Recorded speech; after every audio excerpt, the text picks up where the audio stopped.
Kolar, a city in Karnataka, is in existence from the 4th century onwards. Kolar was also part of many other dynasties, including Cholas, Hosalas, and Vijayanagara. Moreover, it also has a mention in the Indian epics Ramayana and Mahabharata. Kolar is an excellent weekend getaway with many tourist attractions. The Kolarama Temple, the Someshwara Temple built by the Cholas and expanded during the Vijayanagara period, the Koti Lingeshwara Temple dedicated to Lord Shiva, which has a staggering collection of over 60 lakh Shivalingas, including one which is 108 feet in height, is believed to be one of the highest in the world. Not just this, Kolar is synonymous with gold. The now defunct Kolar gold fields is believed to be the world's deepest gold mines and one of the oldest as it has a history of mining since the 5th century. At the moment, Kolar is one of the largest milk producers in the world. And what makes it a best tourist destination is that it has one of the best AQI among cities in India. Adding to the list of tourist attraction is the brand new Zion Hills Golf County. It hosts PGTI this week in a challenging 18-hole golf course designed by the legendary architect Ronald Freem.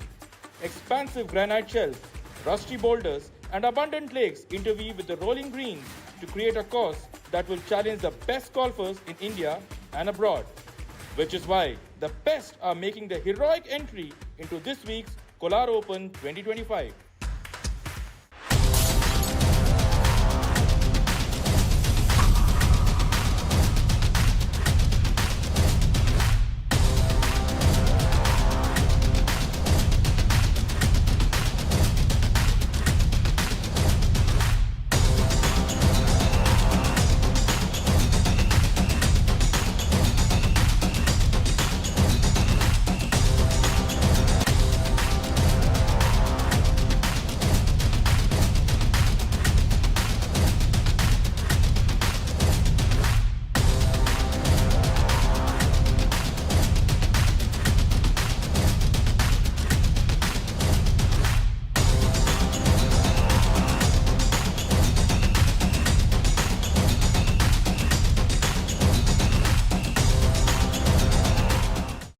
The second round was only completed today morning due to heavy downpour towards the end of day 2.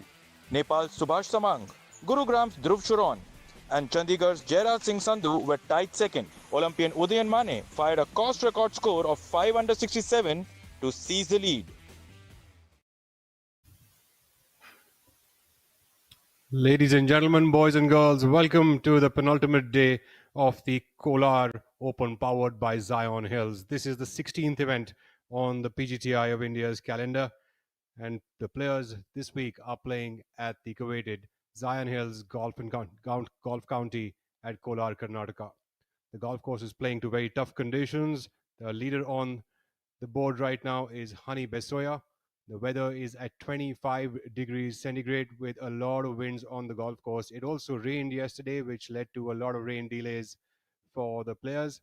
And a lot of the field, about 30 players, had to actually come down the next day to finish off. Hani Besoya is off to a flyer start with 5 birdies and a bogey on the first 8 holes. Shaurya Bhattacharya makes big gains with 3 birdies on the first 7 holes.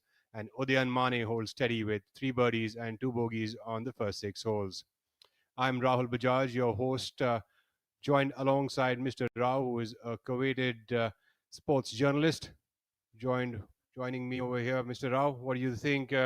How do you think the day is headed? And the leaderboard there in front of us now, and you're familiar with most of these names, owing to your background as a journalist. How do you think the days over the next couple of days are going to shape up today and tomorrow? First of all, a big, welcome to all our viewers, and thanks for having me on the show here. Uh, First of all, well, already we are almost halfway through the final day. I mean, the penultimate round here, and what we see is that there's a lot of change atop the leaderboard. How it ended last evening, or rather, to be precise, the unfinished round got completed this morning, and we had just one sole leader, which was a change from how it looked yesterday evening when rain interrupted play. So it started with Udayan, and then, of course, since then, Udayan has lost his spot at the top. It is like honey there, And what we have seen so far, Rahul, is that on the front line, people are, I think, trying to just kill the course because the conditions on the front line is quite different than those. Once you take the turn, things are likely to change. So that's why I think people are trying to attack the pin more, and you've got a mixed result there. Somebody like Honey, after starting from the par, he just took off with a par, but from the second hole, which is a par five, which is probably one of the easiest par fives you are going to get. That is one hole where I think most of the players try to go straight away for a birdie early in the day. But well, so far, Honey with five birdies in succession, which was interrupted by, there you are, he's 29 years of age, plays right here in the NCR region, and fantastic start for him. And let's not forget, he was a day one leader, so he's back to where he belonged at the end of day one. That's the two of us over here from the studios, Mr. Rao and myself, an eminent journalist. I'm in really elite company today, and the stuff happening on the golf course right now. We've got Honey Besroya leading the way with 5 birdies on the trot from the second to the sixth. Of course, a mean feat on this golf course, and we see Shaurya Bhattacharya at 3 under par through that front nine. So it's definitely looking like players are trying to catch up on the shots on the front part. The back nine, as I've heard, is a pretty tough side of the golf course, and flanked by bent grass on this green is what I've heard. And the greens are playing very, very phenomenal this week. As I spoke with a couple of players right this morning, as we take a look on the screen, we see Mohammad Azhar coming up on the 11th and knocks that one in. No trouble for him. Talking about the green, I think this is one of the most picturesque sights you'll see. Every blade of grass looks manicured. It's just fabulous to be there on the course, and no wonder the players are just loving, like where they've reached this week. Mr. Rao, as we spoke a little earlier before we started off, you have had the chance of actually being at this course, right? Unlike myself, who hasn't had that experience. As we take a look at Shaurya Bhattacharya on the 10th, coming up onto the green.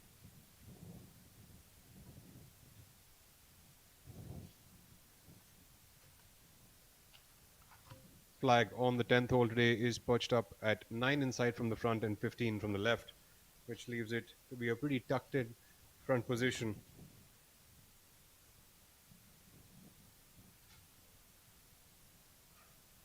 In fact, Shaurya is the new leader as we speak because Honey has dropped shot on the 10th, which is a par 5. And now that leaves Shaurya, sole lead. He leads by 1, -5.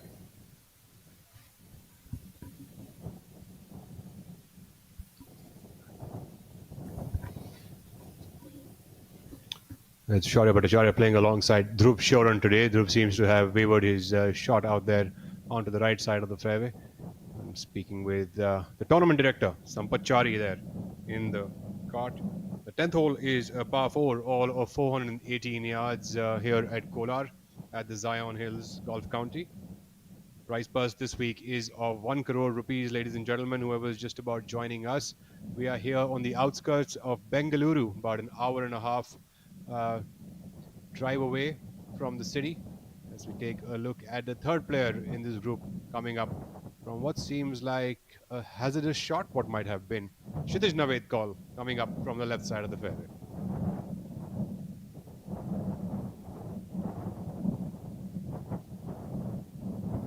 Kshitij, who has a very peculiar golf swing. He has his own engineering behind it. Kind of like what some people would call India's own Bryson DeChambeau's version. He couldn't really quite spot the ball there, but windy day, as you can tell. You don't want to be caught up in loose clothing at this time. You'll be flying away all over the place. And Rahul also, because if it's a headwind, then your club selection comes into play. It won't be easy, as we can make out. It's low. The wind is quite low today, so it's going to be tough. A lot of scores which we've seen on the front nine, it'll be tough to match for most of them. As you can see over here, the wind on this particular hole is playing left to right downwind, as I can tell from what the grass is doing. And in left to right downwind, for the players, it is very difficult to be able to stop the ball on this kind of a flag location. Just 9 inside from the front portion of the green. and you're coming off right over the hazard. So the hazard's kind of out of play. But to be able to control the spin and to be able to stop the ball close enough to make a birdie becomes quite tough. And that's why we see such challenging scores out there. Shaurya leading at 5 under par through 2.5 rounds, and that's kind of unheard of in today's day and age of professional golf, pretty much. So you can well imagine what hard conditions must the players have to go through. What a sight this is, right? It's absolutely scenic. That's Dhruv Shoran there on our screens, 30 years of age, plays from the DLF Golf and Country Club. Turned pro in 2018, has been a top professional golfer, has also won on tour, some multiple winner on tour. Dhruv coming up there, does his pre-shot routine. It's as if he's trying to avoid that club from hitting him. That's also sort of a practice swing or a practice move that Scotty Scheffler also practices quite a bit. Dhruv Shoran, what appears to be a wedge in his hand, what must be also a wedge in his hand, with left right downwind. If you're in play, you've probably gone above 300 yards or so for these players. Let's see if Dhruv can really stop this ball close enough to the hole. Unfortunately, that will come up short off the green. Looks like he will have to contend with a tough up and down there, coming up from the short side. And just when I said that it will be tough for the players to miss it short of the green, Dhruv Shoran attempting and doing the tough ones. I mean, see the wind. My God, it can almost take the flag off the cup. It's really windy there. And also a word about Dhruv. This time he's had a pretty ordinary first half of the season so far, but in the second half he looks slightly better. I mean, if you just look at his form this season, uh, from 11 starts he has missed cut 4 times, but in the remaining 7 he has had 4 top 10 finishes, and that is fabulous. It shows that he's in touch, he's hungry, and he wants to make things happen on the course. So luckily, I've had the chance to have spent some time with Dhruv of late, and can tell you he's just been struggling a little bit with his game, and he's really trying to get out of it, as you can tell, and he is even on a tough course like this, where the conditions are pretty tough. He's really trying to hold his own, and it's very tough during struggle sometimes that you're able to hold your own. I think, and that's what Dhruv's really showcasing extremely well, and mark of a true champion, I'd say. It's always good to be playing well. Then it's very easy to shoot the good numbers. But when you're not playing so well, then shoot the good numbers. That's really the key to being a good player. Yeah, I think he brings in a certain amount of confidence, because in the last 3 events, he hasn't done too badly. He's earned about 80 plus thousand in each of those weeks. So at least with something, I mean, he's at least making the cut, and he's feeling that his game is not too far from the best. So I think it is just about stringing 4 good rounds, and he'll be right up there. Absolutely. This is the penultimate group on this penultimate day. The 3 players in this group are Dhruv, Shaurya, and Kshitij Naved Kaul. Dhruv trying to size up that shot that he has right now. Looks like he is pretty much caught between the lip of the bunker and the thick stuff over there. In the middle of something between a rock and a hard thing. It's also going to be a little tough to stop, because coming up from that sort of a grass and then be able to stop that quite tough. Did I just see a ball whisk by that flag on the other side? Or was that shooting star?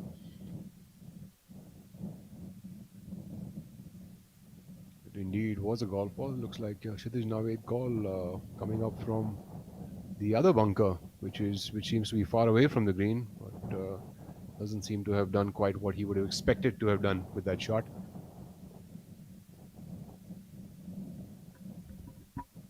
The notable scores on the course today: Tapendra Ghai at 4 under par through the first 12 holes. Unfortunately, that's Dhruv Shoran. He sculling that one up to the other side of the green.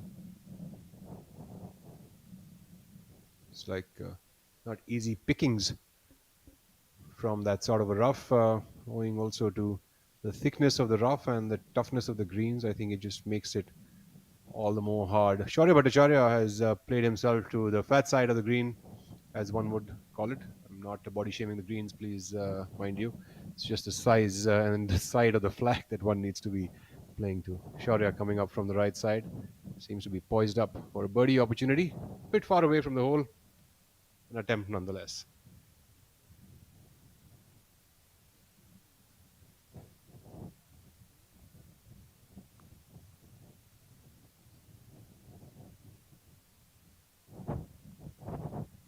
Shaurya has quickly emerged to be one of the top players on the PGTI. Just playing his second season on the tour. That's a nice birdie attempt there by Bhattacharya. So we take a look at the golf course. Shaurya Bhattacharya, all of 22 years of age, plays from EPTA, Delhi, which is the Army Environmental Park and Training Academy. Turned pro in just 2024. You can still pretty much call him a rookie on tour. He's 22, and he has shown a lot of character here. If you just take a look at what happened yesterday. Yesterday on the par for eighth hole, he had a 9. Now that is excruciating, but still he ended up finding a par score at the end of the day. So he was looking good. But then yesterday itself, he had as many as 7 birdies on this course. On day one, he had 4. Yesterday it was 7, and this time he's had almost a flawless card so far. 3 birdies on the front 9, and looking for more. It's nice to see players in a tester condition here at Kolar. In fact, I'd say a lot of these players, they would actually live for such moments to be able to play in such tough conditions. If we take a look at Nepal, Subhash Tamang. Subhash plays a lot of his golf out of the Zion Hills County. Teeing off on hole number 10, the 418-yard par 4.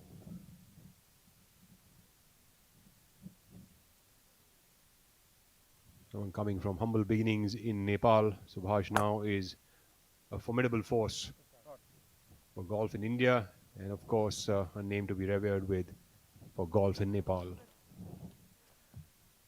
Not quite happy with that tee shot. Should be okay though.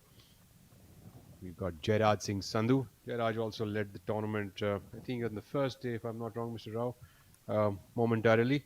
Currently at 1 over through the turn, and a total score of 2 under par for the tournament. Very much within striking distance. Shaurya, who leads the tournament, is at 5 under par. So, you have a lot of players right now who are out there, at least 10 or 12 names.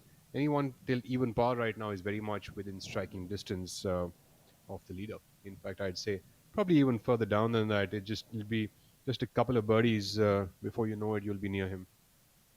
Jairaj Singh Sandhu, a very peculiar way of taking that pre-shot routine. One of the longer hitters and one of the few left-handed golfers that we'd find on pro tours across the world, in fact.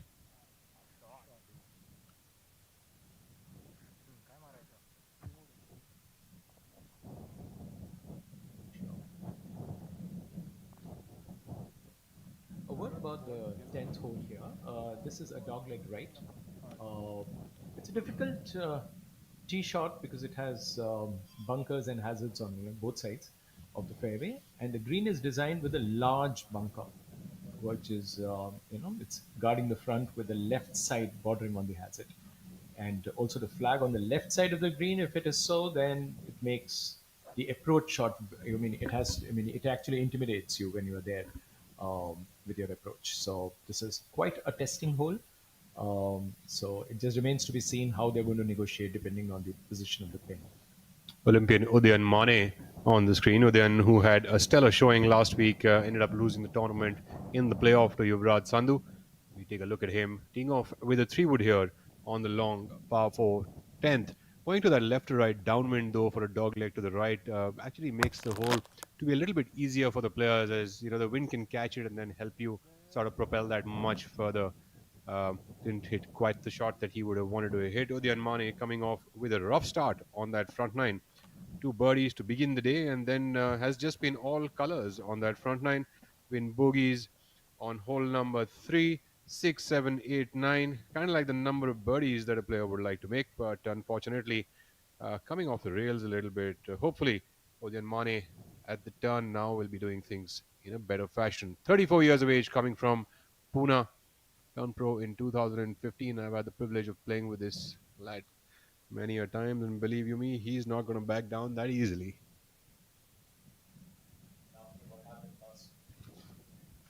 And of course, what happened last week, I'm sure he wants to make amends from being the second. He wants to improve his position by one. And he's right up there.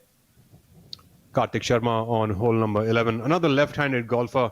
Really, just when I had to say that not many left-handed professional golfers out there, we see two of them back to back.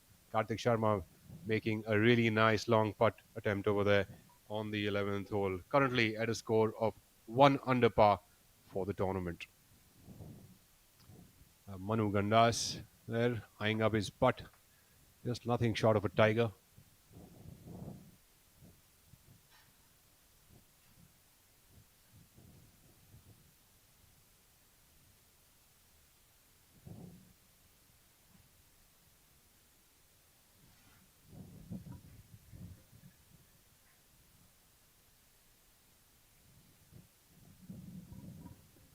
Manu Gandas coming up here on the 11th hole. The 11th hole here is a par 3, all of 158 yards.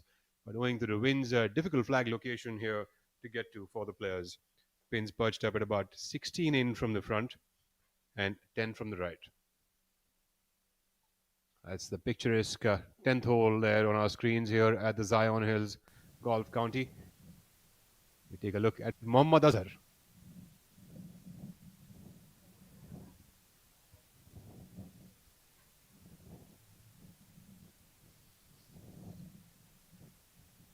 Mohammad Azhar, who's playing alongside Sri Lanka's Enthangaraja and Vasu Sehgal.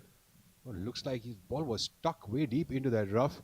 A tough shot for Mohammad Azhar, but it looks like he's done a pretty good job out of that. He's trying to use that slope to get that ball back. Unfortunately, it's gone there and just sitting there like a pretty butterfly. Windy here. So you can tell the flags are moving around so much. It's looking like it's nothing short of links golf. But it is not links golf.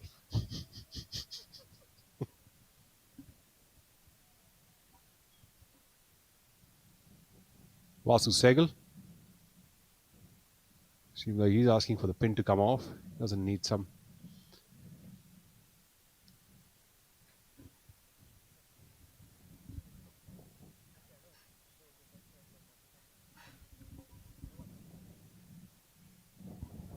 Vasu Sehgal turned at 4 over par through that front nine. Unfortunate 10 that he made on hole number 6 has led to that. Started off pretty solidly actually.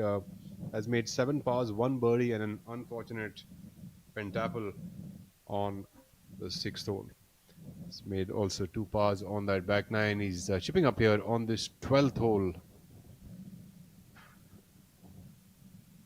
Apologies, the 12th is where Mohammad Azhar hit that shot out of the rough. It's a 366 yard par 4. With all that downwind, I think players must be getting up pretty close to the flag. That's a stellar shot there by the third playing partner, Enthangaraja, who comes in all the way from Sri Lanka. And that's it, just a little knock it, tap it in kind of par for Enthangaraja, pretty much daily's business. As I now welcome Mr. Shivasnath on to the commentary. Thank you, Rahul. And it's thank you so much. It's good to be back in the hot seat. And yes, as my good friend Rahul was mentioning, it's some pins are tucked in pretty tight today, and I think the breeze is up as well. It's very windy today, and the worst part is that it's pretty low. So that's why things are going to be difficult because the club selection comes into play, and considering that the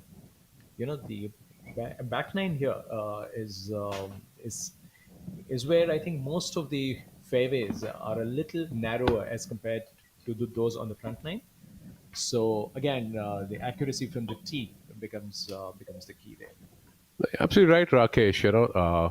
The narrow fairways, particularly on the back nine, the first 3 or 4 holes are very challenging, and also the large size of the greens.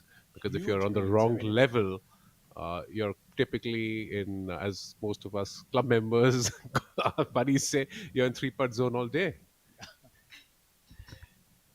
Well said.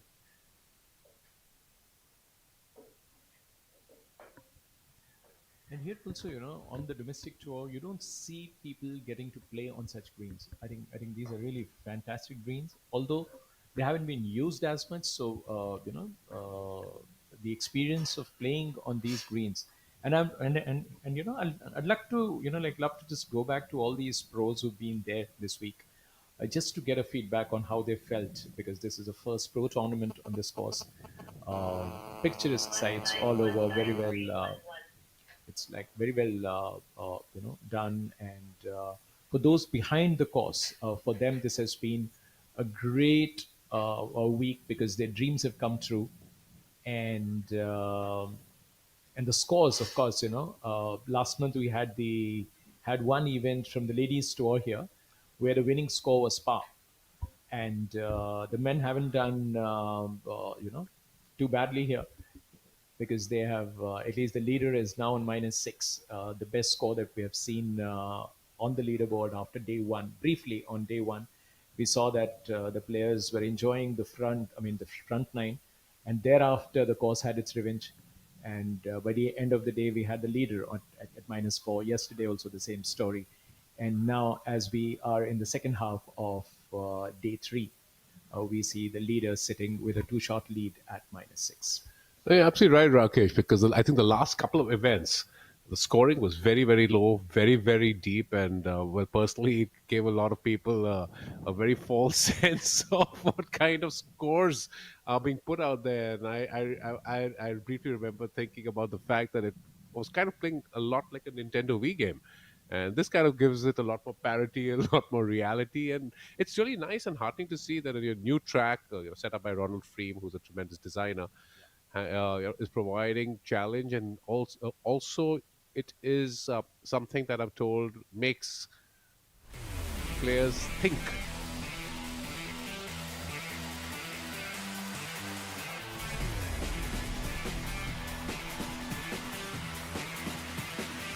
And here we have a view of the Super Tracker. It's a great new addition to the telecast that we're delivering to our viewers. Nice slow-mo action, forward weight press, great delivery of ball. This certainly, Rakesh, makes it a lot more fun for viewers as well too. It's beautiful. Super Tracker is really a great addition to the telecast. Well done, PGTI. This is really good stuff. And you can see a lot of these boys are hitting irons off the tee, flighting it, keeping it low, because the wind gets up pretty high. The trees are still not that tall. It's a young, new course. Very unique shapes on these bunkers. Very floral, very aesthetic looking. Dotted with all those villas, and you have a beautiful setting there, as you go, you just walk the course here. Right. You'll get the feel that this is the place to be, because Karnataka has a few good courses, but I think when it comes to Zion, this gives a very different feel. So I know of a few people who travel during, like at the end of the week, to play here. They don't go to those well laid out courses, and not so young Right. courses in Bangalore and around Bangalore, but they travel 1.5 hours to 2 hours to be here. And a lot of Koreans come here. A lot of people, who want to come and feel a very different experience. They do take the time off, and they invest their time to be here for the weekend. So they play 2 days of golf here, and they go back, and the word of mouth publicity is really helping this cause. No, this course is actually a really good one. I've played this course maybe about 4 years ago. Of course, at the time it was just 9 holes, and of course, as we know, the back nine has been added on, I think, about 6 months ago, and therefore also a little bit of difference in the firmness of the greens, because it does take a couple of seasons for new greens to settle in. But it's I have to say it's a great layout, and it's out there in the open. And yes, you're absolutely right, because it's such a nice course, and the team that's built it and takes care of it has done such a wonderful job. There are more and enough people willing to take the 1.5 hour trek. And that's also a lot how it is internationally, Rakesh, because in cities there's only that much land available, and most golf course developments, particularly with lovely homes around it, can only be built on the outskirts of major cities, or in smaller cities where land is available. Absolutely. And it's great to have a course that challenges you because, as you very rightly pointed out, that the last few weeks, the second half of the season, ever since it started, what we've been seeing is very, very low scores, and I mean almost insane kind of scoring. I mean, minus 20 plus. So you can imagine what kind of scores we are looking at. Our golfers are killing the course. But here is the one, that 1 week with the difference where when you look at a minus 6, it looks like as though you are, some, I mean, you're just 2 shots ahead, but that 2 shots on a course like this looks like a 4 shot lead. No, absolutely, because this is a tough course. The wind is up, and just last week, I think there were only 3 players who ended the 72-hole tournament above par, which is kind of ridiculous. And this week, I think the cut line for 36 holes went at 8 over, and there was just maybe not even not even 10 players who were under par after 36 holes, which was last night. So true.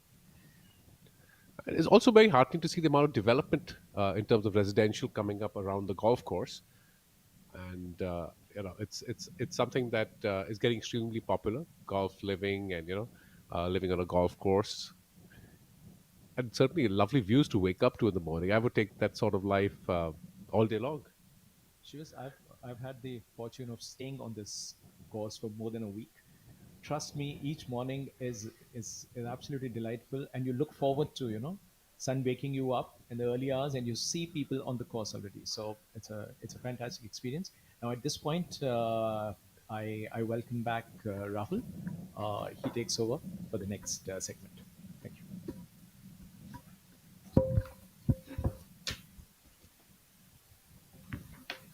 So of course we are on hole 11. That's Shaurya Bhattacharya on the screen as we speak. Welcome back to the commentary box on the hot seat, Rahul. Well, Shabazz, it's an absolute pleasure to be commentating alongside you. You're a stalwart and, the top corporate golfer, if I may say. Well, no, the corporate golf was a bad word in my life. I get invited to a few events. You're a corporate golfer. You also go around playing leagues. Are you a professional league player now? I'm a professional amateur. Professional amateur.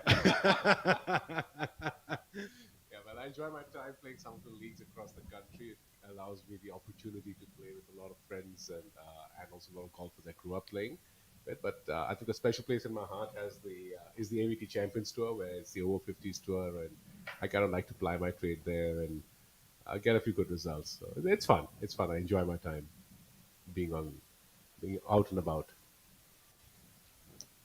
And Shivas, you said that you've played here at the Zion Hills earlier. What has your experience been like? What kind of greens are we looking at? I have spoken to a few players, and they have narrated to me from their heart how tough the course is playing. But having said that, what has your experience been since you are the professional amateur that you are, and you go around, you've seen courses that many of us haven't. Well, I think it was a lucky part of my life, and I enjoy that. And it's a good thing that I get to get around.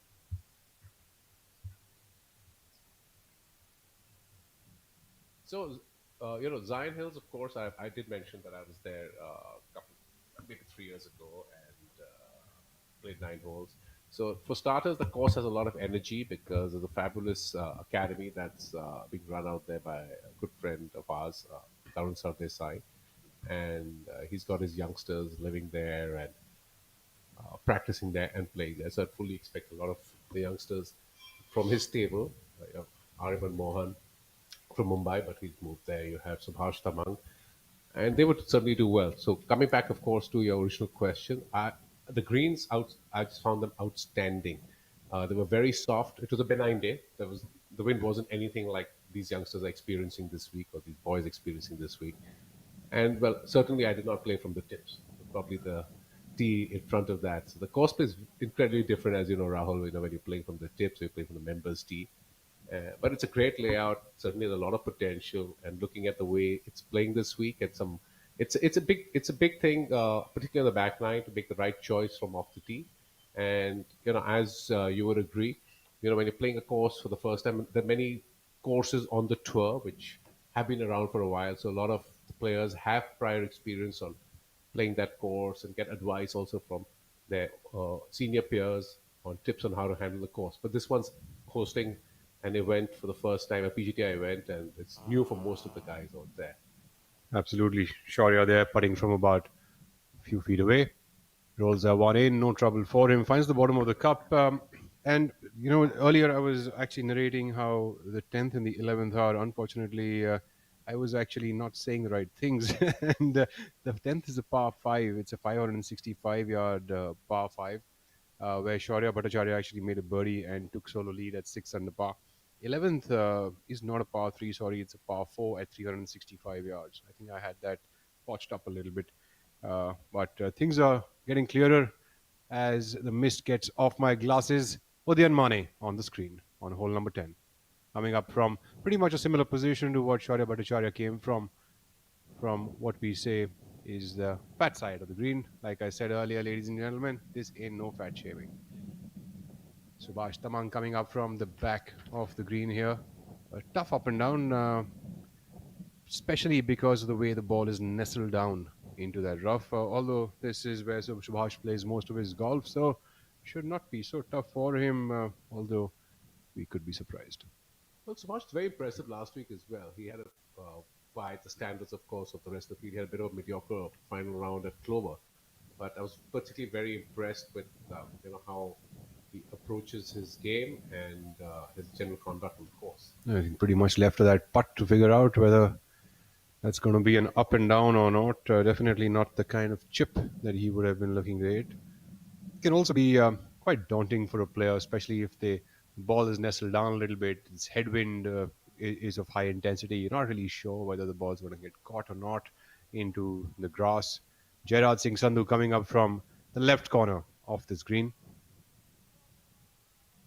Lot of big water bodies as well, particularly on the back nine, Rahul. You know, on the two par threes, there's a fairly large expanse of water that one needs to get across, and this pin position as well, just cut 10 yards on from the front. Downwind, pretty damn hard to make that ball stop. Absolutely. In fact, if you're one of those who's going in for 3 shots onto this green, I don't think it's an easy flag to be stopping at. The only place you can probably get an up and down look over here is from the right side of the green, if anything. Otherwise, it's not easy pickings here for the players. In fact, some of the players, even though being a par 5 and playing downwind left to right, it's not been easy for some of the players. We are seeing a lot of bogeys and double bogeys even on these holes. Usually, you know, when you look at a scorecard for professional golf tournaments here on the PGT of India, you'd see a lot of you know, pinks and a lot of deep reds, which are your eagles on par 5s. And Zion Hills definitely testing the players for how good they really are. As we take a look at Jairaj Singh Sandhu, Jairaj also coming up with a claw grip, something which we see very commonly these days on the junior tours, amateur tours, as well as the professional golf tours. So that brings us to a very interesting point, Rahul, and you know, you're quite the expert on this aspect, given obviously your amateur golfing background and the fact that you're working with a lot of good players now. Well, the claw seems to work there. And so what is it that the claw grip does that a regular grip or a reverse grip or a cackhand grip doesn't? What it's basically doing is that this grip is actually deactivating the lead hand that the player has. Lead hand that the player has, which basically is your trail hand on the club. Correct. And what that does is that all the extra rotations of the putter face, or you know, some people have the habit of using too much of hand motion through the putt, which manipulates the face too much. You just sort of remove that, and the ambiguity of the putter face gets away, and you're able to get through the ball in a much squarer fashion. That's basically what most players are trying to do: deactivate their right hand for a right-handed golfer, left hand for a left-handed golfer. Subhash Tamang unfortunately couldn't deactivate that ball down into the bottom of the cup. We'll have a bit of a tap in left. What most likely is a par putt for him. That was very interesting, Rahul, and thank you for sharing with our viewers because these are common questions that they have about the different variety of grips that they see professionals using. But not too many people take the care to explain to them what those grips really do. Oh, I care. No, you do, right? And that's what makes you a very good teacher. That's the reason I asked you that question. I'm just kidding. There's a lot of grips that players use these days. Very different ones. In fact, counterbalance putters like what Mane is using right now over here. It's a long putter, probably about 37 or 38 inches, and it would be counterbalanced on the top of the putter, which basically helps to make the stroke a little smoother and not have the weight sort of feels more distributed between the grip end and the bottom end of the putter rather than just being all of it at the bottom end, which is the club head. And no, you're absolutely right about that because, again, I've seen, and as you may have as well, sometimes you have club amateurs, club players picking up a piece of equipment without really understanding how to use it. And ever so often I've seen people using a counterbalance and saying, oh, it's 38 inches, it's too long for me. Because no one's really guided them that you actually have to grip midway down the grip. You hold the putter midway down the grip. Right. To activate, as you said, the counterbalance effect. Right. In fact, other than that,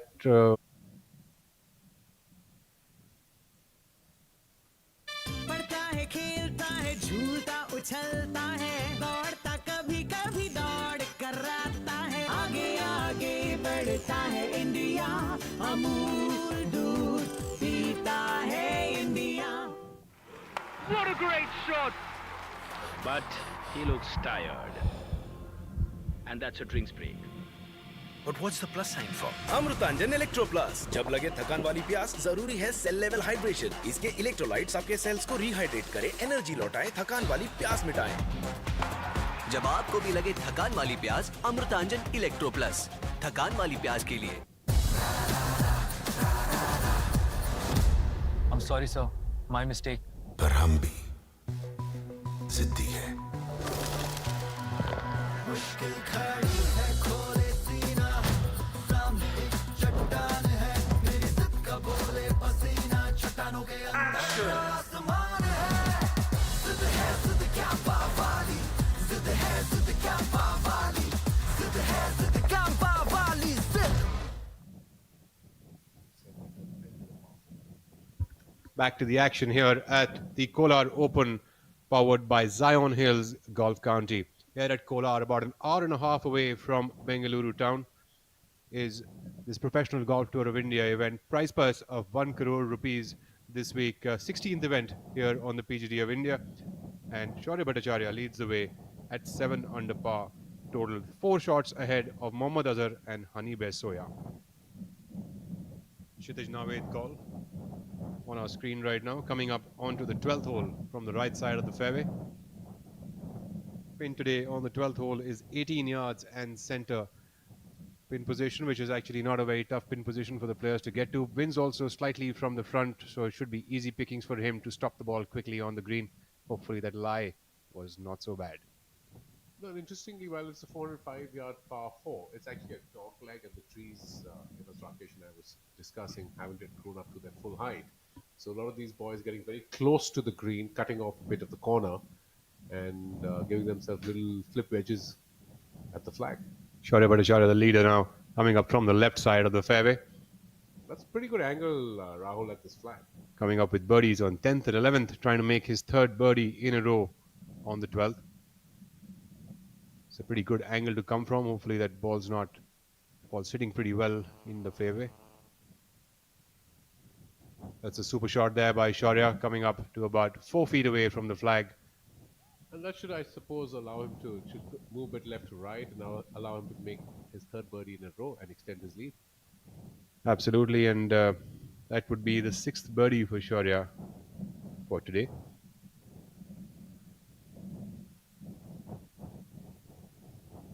Beautifully done there, controlled swing for Shaurya Bhattacharya with his wedge. Dropping it right at the exact yardage required and spinning it next to the hole. Rahul, I'm aware of the relationship you and young Shaurya have, and I know you're coaching him and he's been your student for a long time. Tell us a little bit more about the young man. Well, The good stuff. The good well, stuff. I think first and foremost, yep, Shaurya has been working with me now for quite a few years. Interestingly, I'll tell you, he's also one of the most hardworking students that I have, and that goes to show in the way he plies his trade. And one thing that I must say is that it's quite impressive to see him how he's matured up over the years. You know, he's been seeing me since the time he was 15 years old, and it's nice to see how he's matured up over the years from having no beard on his face and to now all the way that he's come. He's become a multiple winner on the tour now, and had the first year last year on the tour as well, you know, was a strong year for him, winning his first event then itself, and now this year he's actually been proving himself even more so, week in and week out. And that's exactly, you know, what we sort of strive for. We strive for getting the game to a point where you know, week after week the player's game should be so versatile to be able to command uh, and hold his own through the weeks. And that's, you know, so that's something that Shaurya does very well. And nothing to take away from him. Actually, it's his hard work that he really puts in. All of it that happens behind the scenes, that shows in his game on the grounds. And Shaurya is a Noida boy as well.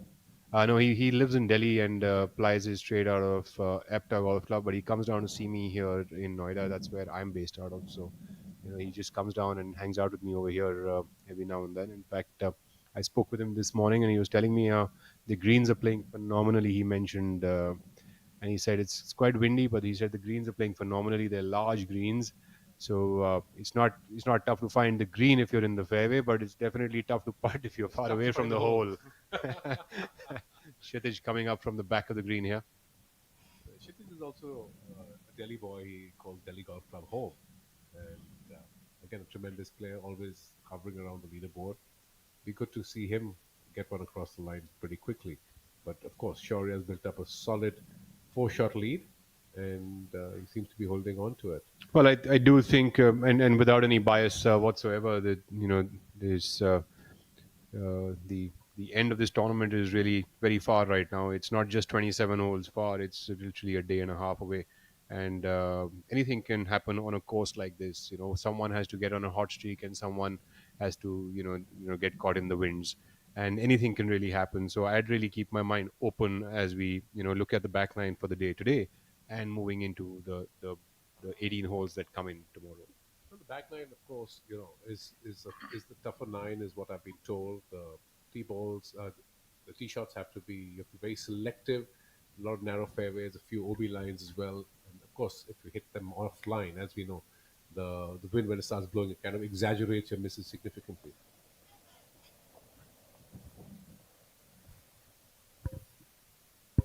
Dhruv Shuran sizing up that putt here on the 12th hole.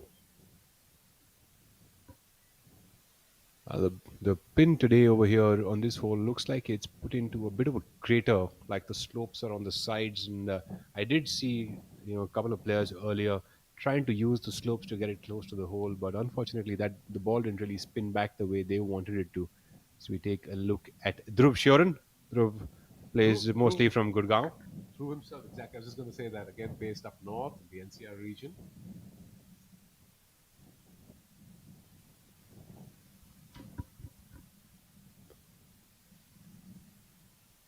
Dhruv Sheeran, of course, was I believe a Q School winner a couple of seasons ago.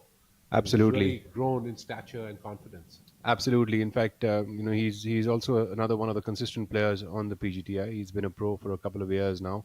If I'm not wrong, he turned pro in 2018. And yes, he did win the Q School then. And after that, he's actually won a couple of PGTI events. And he's been struggling with his game a little bit, but really trying to hold on to the reins. And made a birdie just now on the 11th hole after a bit of a blemish on the 10th. So definitely trying to hold his own here is Dhruv, currently at a tie for 5th position at 2 under par. As we take a look at Kshitij, seems to have taken out what seems to be a book of notes or quotes or yardages, one of the two. I think he's probably looking at a book which has contours on the green, looking at certain pin positions. Interestingly, you look back at the screen, and I'm sure a lot of our viewers would be interested to know what those little white squares on the fairways are. And those are typically protections for the young trees and the saplings so that they don't get damaged by the golfers when they get around. So people could typically get a nice, free relief from that if it interferes, of course, in your swing or your stance. But Rahul, that could also lead to certain complications when it's interfering in your line of sight and not necessarily in, let's say a couple of club lengths behind that. That could be a bit of an impediment. Yes, and that would totally depend on the rules, the local rules applied by the tournament committee, and most likely that the line of sight would actually enable the player to get a free relief, so that he can get the player can actually get the ball can get out of the way of where those nets are placed. Right. Rather than sometimes when we have hoardings out there on the course, we can remove the hoarding to clear the line of sight for the player. But in this case, actually, the player would be given a free relief so that the player gets out of the way of the sapling. Very true. And that really does. That's the movable obstruction and immovable obstruction interpretation for our viewers. Correct. Shaurya Bhattacharya coming up for birdie here, take himself to 8 under par, third birdie in a row to start the treacherous back nine here at Zion Hills. And that's really a very, very solid start, if I may say, Rahul, to the back nine, because the first 3-4 holes on the back nine are very punishing. Well, I think one of the goals that one would have, of course, and that super birdie there for Shaurya, going up to 8 under par now for the tournament. In fact, over the course of this tournament, we've had the first day we had the best score of 4 under par, which became the course record over here. And on the second day, we had Udayan Mane, who shot 67, which then became the new course record at 5 under par. And we have someone on watch today, but we're not going to jinx it, right? Yes, we definitely. The unfortunate thing, though, is that today, out of all the days so far, is preferred lies because of all the rain that wreaked havoc yesterday on the round. And so the course is today playing as a preferred lie course. So I don't think that's going to really count as a course record. Yes, you're absolutely right officially. That, Udayan Mane, the gent who currently holds the course record here at 5 under par with the same counterbalanced putter. And mind you, he's so tall, he could actually... the giant? The giant. Gentle giant. In fact, Udayan could actually use a 38-inch putter all the way from the top, owing to the stature that he has. Unfortunately, that didn't make the bottom of the cup, and that'll be just a knock-a-doodle-do for him. Udayan, of course, struggling a little bit today. I believe he's 1 over par for the day now, currently as we speak. Udayan Mane has had a string of bogeys on that front nine, turned up at 2 over par from the front half, made a birdie on the 10th itself to be at 1 over par for the day and 3 under par for the tournament. An unfortunate string of bogeys or the front nine, almost seeming like a snowball effect that he went through. Well, Rahul, say hello to our viewers. Oh, hello there. And, meet my friend here, Shivas Nath. Shivas, who is a professional amateur, as he calls himself. That's a good introduction. And as my kids say, I only work so I can play golf. So that pretty much sums it up. Isn't that the dream of many? I wish I could just do the same. Subhash Tamang rolling that one in from about 12 feet away on the hole number 11th, making a birdie. The greens here are exceptional, and I believe they firmed them up a bit this week to kind of allow for the scoring parity to be a lot more real and toughen things up a bit for the players. And particularly on the holes that are protected on the front by water bodies or severe roughs, and pins are cut in front. That certainly does give the players a lot to think about. Incidentally, I did have a word, as I told you, with some of the players who are playing this week at Zion, and they mentioned that it's very funny how on just before the Pro-Am, the greens were playing really hard, and then they became really soft, and then they became really hard, and then they became really soft again. And that goes to show the nature of the ground underneath. It must be soaking in all the water pretty quickly from the rains, that it actually changes its texture that much quickly the next day itself. There we go. Some of the top moments of the day today. Yuvraj Singh on our screens. That's Gaurav Pratap Singh right alongside Yuvraj Singh from Kabuthala.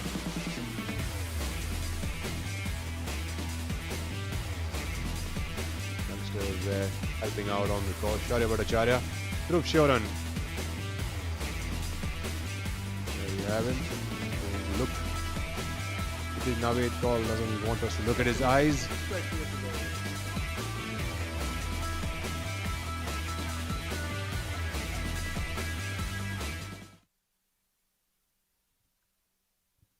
Players are having a tough time here at Kolar with all these windy conditions. We take a look at Dhruv Shoran on hole number 13.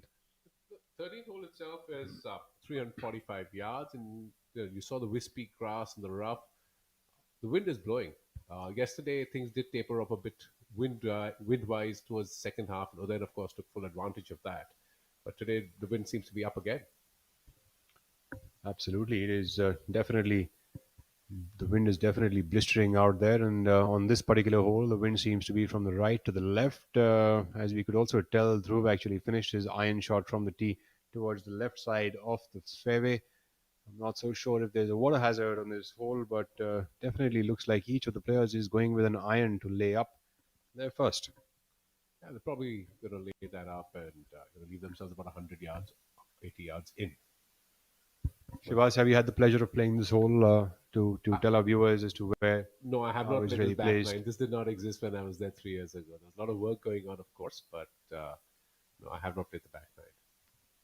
Shaurya Bhattacharya now at 8 under par. Tee shot on hole number 13. Par 4, all of 345 yards.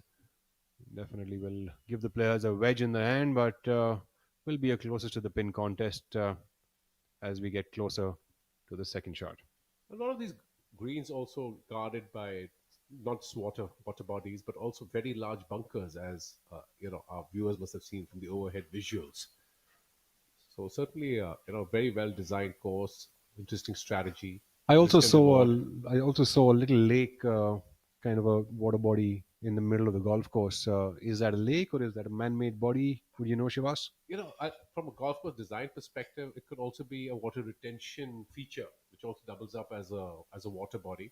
Because environmentally, again, a responsible owner or a responsible golf course designer would ensure that you're using your own resources to the maximum and not, depleting the other resources available, which can be put, of course, to other very significant use.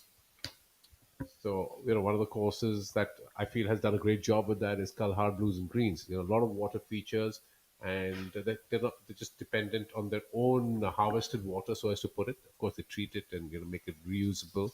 So I think that's something that augurs well for being environmentally responsible as well. At this moment, there's no golf tournament or any sports event that happens without the sponsors. So we take a quick look at the aerial view of the Zion Hills Golf County. Big thank you to our tour partners, Victorious Choice, IndusInd Bank, and Amrutanjan Electro Plus, alongside Rolex, a well-known timekeeper, and Amul, a well-known butter that you all have had with your parathas this morning. So we take a look at the leaderboard there. Shaurya Bhattacharya definitely has had a bunch of butter this morning. 8 under par for the tournament. 5 shots ahead of Hani Besoya and Jairaj Sandhu, as well as Udayan Mane. Well, thank you for evoking memories of the parathas with the Amul butter. And, if you decide to have a cheese omelette, then the Amul cheese does very well as well. Well, there we go. We've got a versatile company there. And if you're not having any of these days, Amul also seems to be making protein shakes now.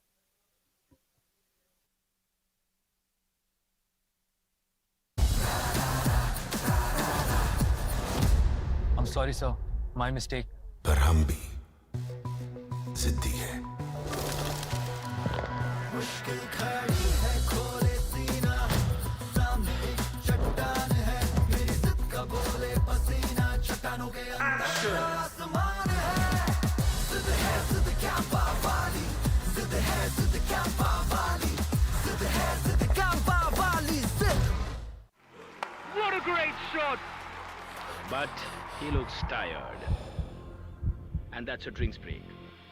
But what's the plus sign for? Amrutanjan electro plus. जब लगे थकान वाली प्यास, जरूरी है cell level hydration. इसके electrolytes आपके sales को रिहाइड्रेट करें, एनर्जी लौटाएं, थकान वाली प्यास मिटाएं। जब आपको भी लगे थकान वाली प्यास, अमृतांजन इलेक्ट्रो प्लस, थकान वाली प्यास के लिए। पढ़ता है, खेलता है, झूलता उछलता है, दौड़ता कभी कभी दौड़ कर आता है, आगे आगे बढ़ता खेलता है इंडिया, अमूल दूध पीता है India.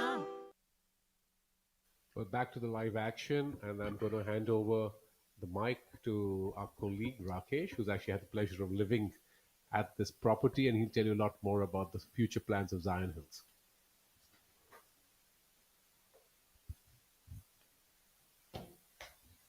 Mr. Rao, thanks for joining us back here. In fact, since you have had the opportunity to hang out a little bit at the Zion Hills Golf County, could you actually help our viewers in understanding the same question that I asked Shivas some time back with that big water body in the middle? Is that man-made or is that an actual lake that existed on that piece of land before? Is the course built around it or was that built separately? Rahul, it was there earlier, and it has regular, water supply as well. But it has been redesigned. It's been tweaked a bit to ensure that the scenic beauty is not compromised at all. And a lot of work has gone into it. It wasn't easy for those behind this course to give the kind of shape that we are like looking at. It's been a fantastic thing to retain all those like water bodies there. Some are of course man-made. It was made at a certain place connected with the like water source, but the overall designing of it, you have to be there to get a feel of what I'm saying, because one, it's the entire thing looks fresh because obviously it's new, and the placement of the boulders and close to the like water bodies there, and the way the the bunkers are placed. So of course more of that in a bit, but right now as we say, on the 12th, this is the leaders group. Udayan Mane with a stellar shot there, leaving himself just 4 feet for birdie. Definitely looking to get himself back to even par. As we take a look at Gerard Sandhu coming up from the right side of the fairway, he's having no problems with line of sight. Seems like he can wobble that ball over these very easily. Gerard Singh Sandhu playing to headwind over here in this hole from his angle.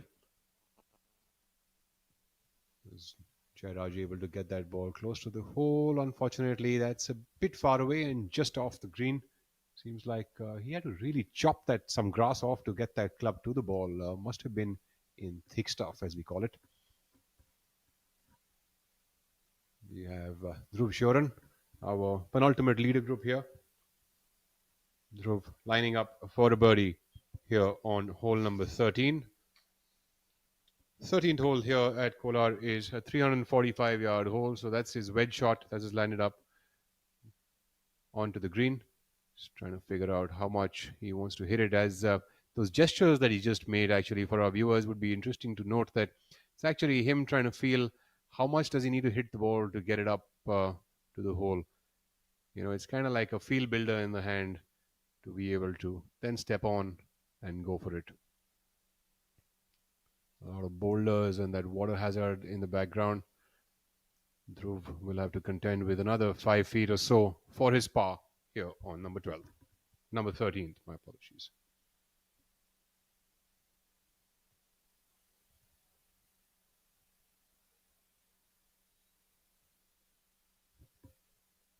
Shaurya Bhattacharya also a similar location as Dhruv. Seems like he's also left himself slightly short and slightly left of the hole from where the players were coming. The 13th hole today has got a pin position of 16 yards from the front and 6 from the left.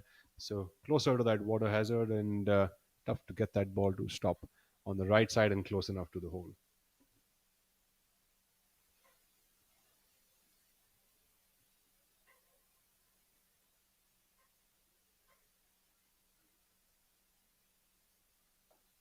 Shaurya uses a Malay putter. Probably about a year ago is when he switched from a blade putter to a Malay putter and has enjoyed it so far. Plays a slight toe hang.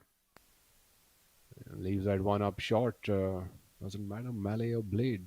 He's got to still hit it.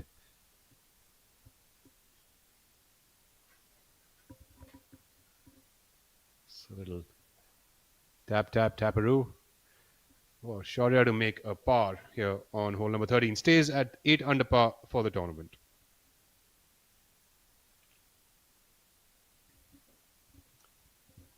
Kshitij Navedkar has definitely gone a bit more aggressive than the other two players, finding himself on the same tier as the flag. We should have a better look at birdie than the other two players.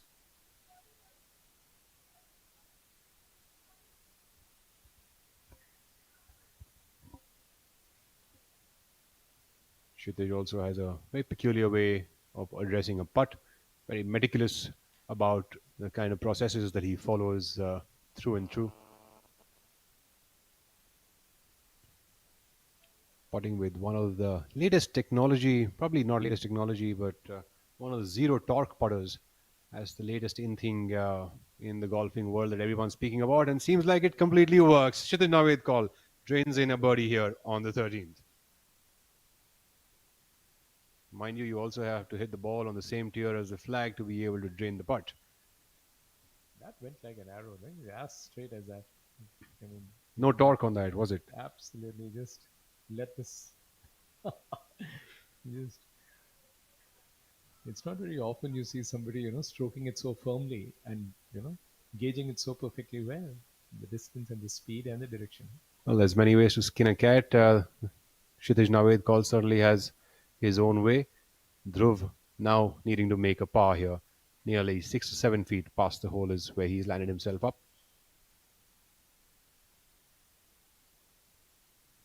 Really windy, as you can tell, with the water, all the grass that is moving around on the course, the player's shirt. It's really definitely tough conditions out there. Unfortunately, Shoran would have to settle with a bogey if he makes that putt. Shoran turned his front nine at 36, which is even par, and made a 7 on the 10th, which is a par 5, and trying to come back with a birdie on the 11th. Unfortunately, that wasn't to be. On the 13th now, putting for bogey.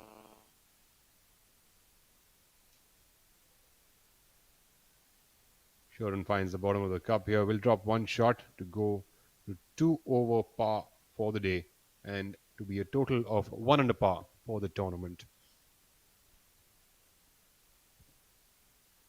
Incidentally, Mr. Rao, with all the history and the time that you probably spent over there, you must be knowing a bit more about the town Kolar. In fact, I visited Zion Hills one time briefly for an hour or two, and that's when I actually came to know that Kolar used to be, as the name suggests, used to be a gold miners town. And now it's just a small little town that exists as remnants of what used to be once a big town, perhaps. Is that right? Very true. And of course, it has had its history.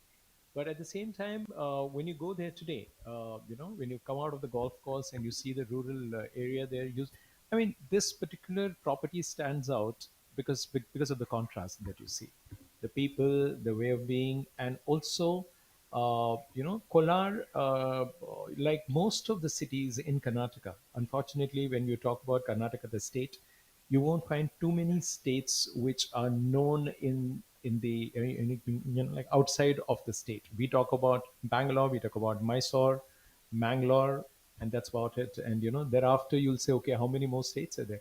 So a lot of these states are there which need a lot of focus, but of course it hasn't been so. And here comes the big unit, Udayan Mane at work. Udayan Mane drains a birdie here on the 12th to get back to even par for the day. My apologies, Mr. Rao, as you request you to continue with the lovely story about Kolar. We've got Jairaj Sandhu on our screen on 13th playing alongside Subhash Tamang as we wait for them to hit off. We'll hear a little bit more about Kolar, the town. Of course, when you go there, the first thought that comes to your mind is the Kolar, I mean, it is known for its gold mines and stuff, but it's not the same anymore. But then, of course, a lot of history attached to it, and people do go sightseeing and trying to look closer to the things. But it's still what you see in most southern states: lots of temples and a lot of simplicity all around. So what I like is the contrast between the Zion Hills property, and you come out of it, you are in a different world. Lovely. So you're basically saying that would we call Zion Hills as pretty much the oasis in the town? you can say that. And the best part is the kind of employment it has like generated, plus the ladies caddies there. I mean, that has been, I think, that has actually helped the economy of the place there.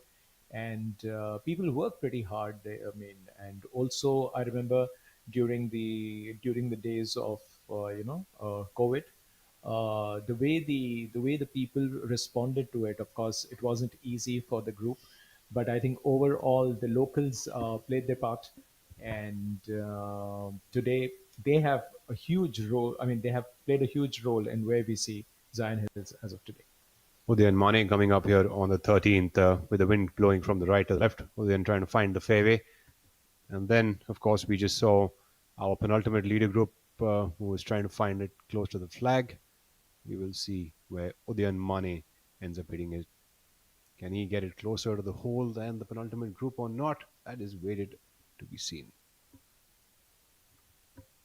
Notable score still on the course. Tapinder Ghai sticking around at 4 under par for the day. Shaurya Bhattacharya, of course, at 6 under par for the day, leading the pack at 8 under par. Udayan Mane has made birdie and moved to 4 under par, and that makes him just 4 shots away from Shaurya Bhattacharya.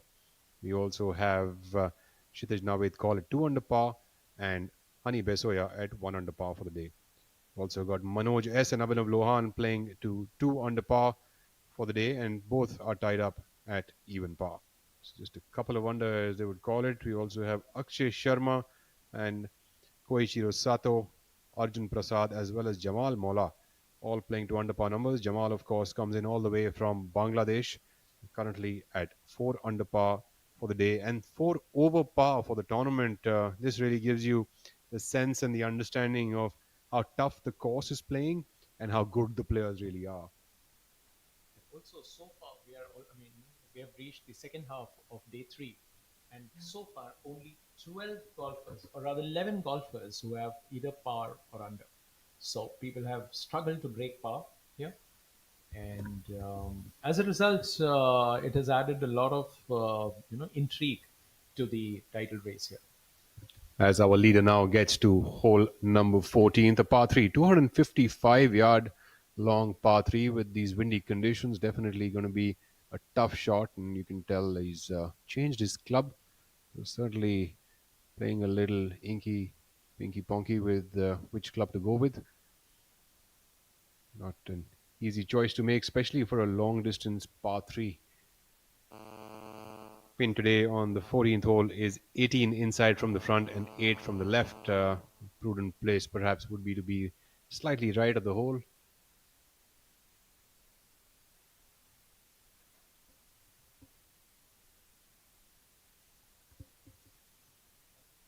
Zion Hills, interestingly, is the 53rd venue overall on the PGTI of India calendar so far, and 49th venue of theirs in India.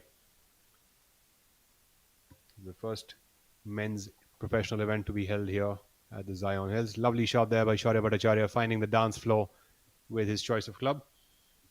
Leading Indian professionals participating in the event this week are Angad Chima, Olympian Udayan Mane, Om Prakash Chauhan, Manu Gandas, Arjun Prasad, and Shaurya Bhattacharya. As we just saw, Shaurya leads the way. Dhruv Shoran on our screens now on the same par 3. Prominent foreign names this week are N. Thangaraja, K. Prabhakaran, Jamal Hussain from Bangladesh, Badal Hussain also from Bangladesh, Italians, Michel Ortolani, and Federico Zucchetti. And my apologies if I haven't pronounced any of these correctly. Czechs, Stefan Danek from Czech Republic. Lovely shot there by Dhruv Shoran, coming up to birdieable distance from the flag. We also have American Koichiro Sato, who's playing 1 under par for the day today, and Nepal's Subhash Samang, as well as Uganda's Joshua Seal. Penultimate group now making their way onto the putting surface here. We have just out on the shot of Kshitij Naved Kaul, who is currently at 3 under par. Udayan Mane, is he trying to laser us down?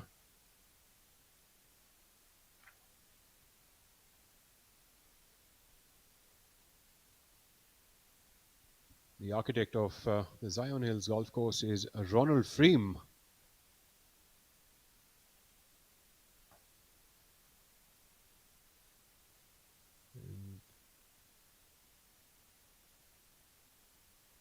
back nine, in fact, was completed just earlier this year. The key features of this course are its huge trees, the thick rough around the greens, and the numerous penalty areas that are made. The fairways on the newly constructed back nine are narrower than the fairways on the front nine, as I had also heard from the players. It's a pretty tough to find the fairway on the back nine, and with the big greens, tough to find birdies as well.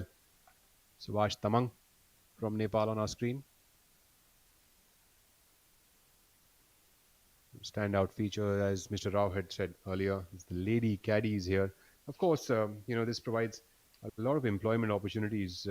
Golf courses across anywhere, wherever they are built, provide employment opportunities for caddies, for greenskeepers, as well as for hospitality staff. So all in all, definitely a generator of employment. Subhash coming up onto the green. Subhash is one of the few and one of the top professional golfers from Nepal. He represented his country for many years.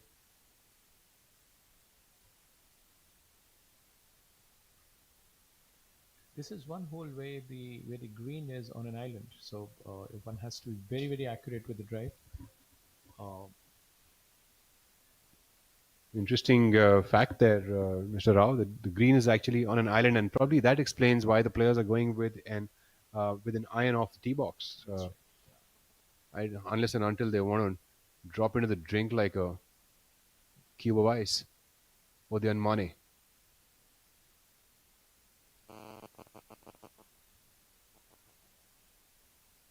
This is about 345 from the gold tee and 330 from the black one. So this is the one where we've got to hit a very measured approach here. Mane not very happy with that approach shot of his. Didn't quite have the camp of his, he says. Jairaj Singh Sandhu literally nearly knocking himself into his caddy's hand, but decides to change his club.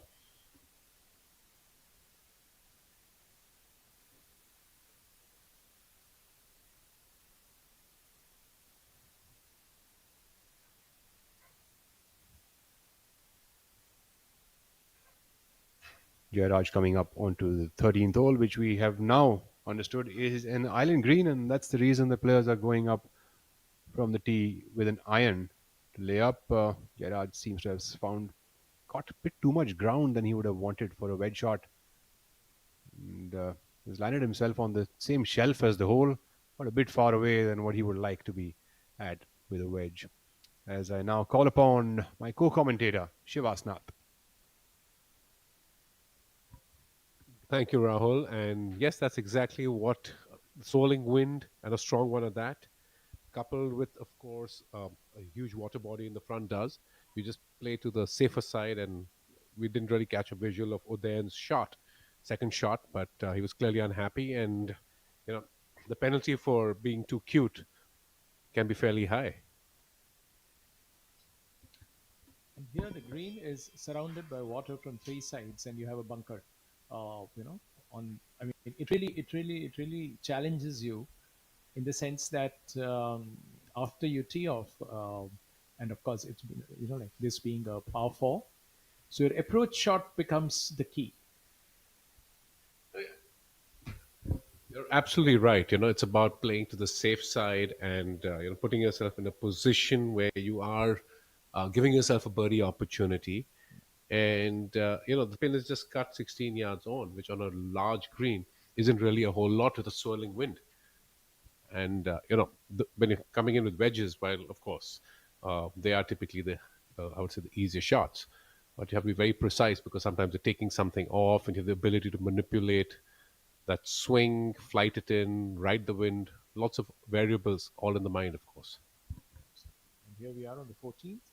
The 14th is the longest par 3 in this country. It is 255 from the gold tees there. And again, over a large expanse of water, I'm told, Rakesh. Absolutely. And this is guarded by bunkers on all sides.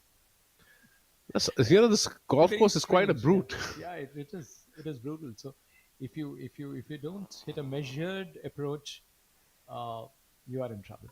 And also, picking your strategy, I think, is something incredibly important because you have to make a wise choice, a safe choice, and know where to pick your battles. True. Of course management has always been, paramount for every single pro on tour, and this is the kind of course where you actually have to, be flexible. You can't go with plan A on all 4 days. You got to look at the wind. You have to also look at the pin positions, and because this is surrounded by hazards on a lot of these holes, so you got to be very very careful with your tee shot and your approach. Yeah, absolutely right. That's what I think our viewers are beginning to understand as well. The greens are large, and then once you miss the green, there isn't really any bailout area. It's very penal, and particularly the back nine, being the newer one, has slightly firmer greens and certainly has narrower fairways and some large, monstrous par threes.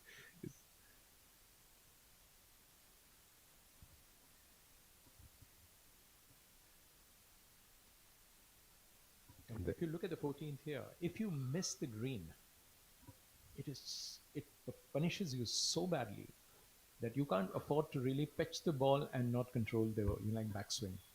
You'll be in serious trouble here if you're going for it. Of course, yeah, the pin position it doesn't really involve you to hit with lots of backspin, but yeah, it is challenging to say the least. And then this green also has a lot of contours. You saw Dhruv Sheeran's putt, and while coming up, you could actually see he had to give it a serious knock, and that was a big swing on a short putt, and where the green is at a 9.2, 9.3 on the stimp.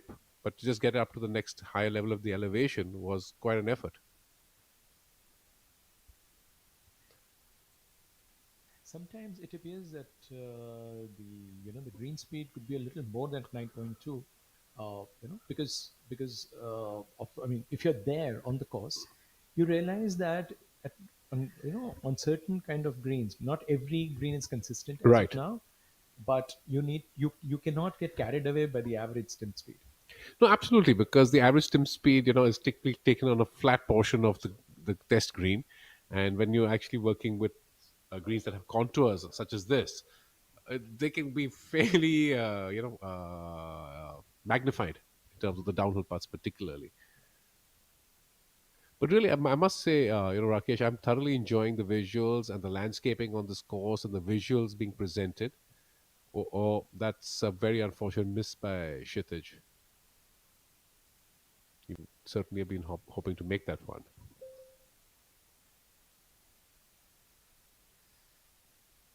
Now, as some of the groups are approaching the last three holes, the finishing hole being the toughest here. Of course, it's a par five, but 660 yards, I'm told. it's the longest par five, I think, in the country, without a doubt.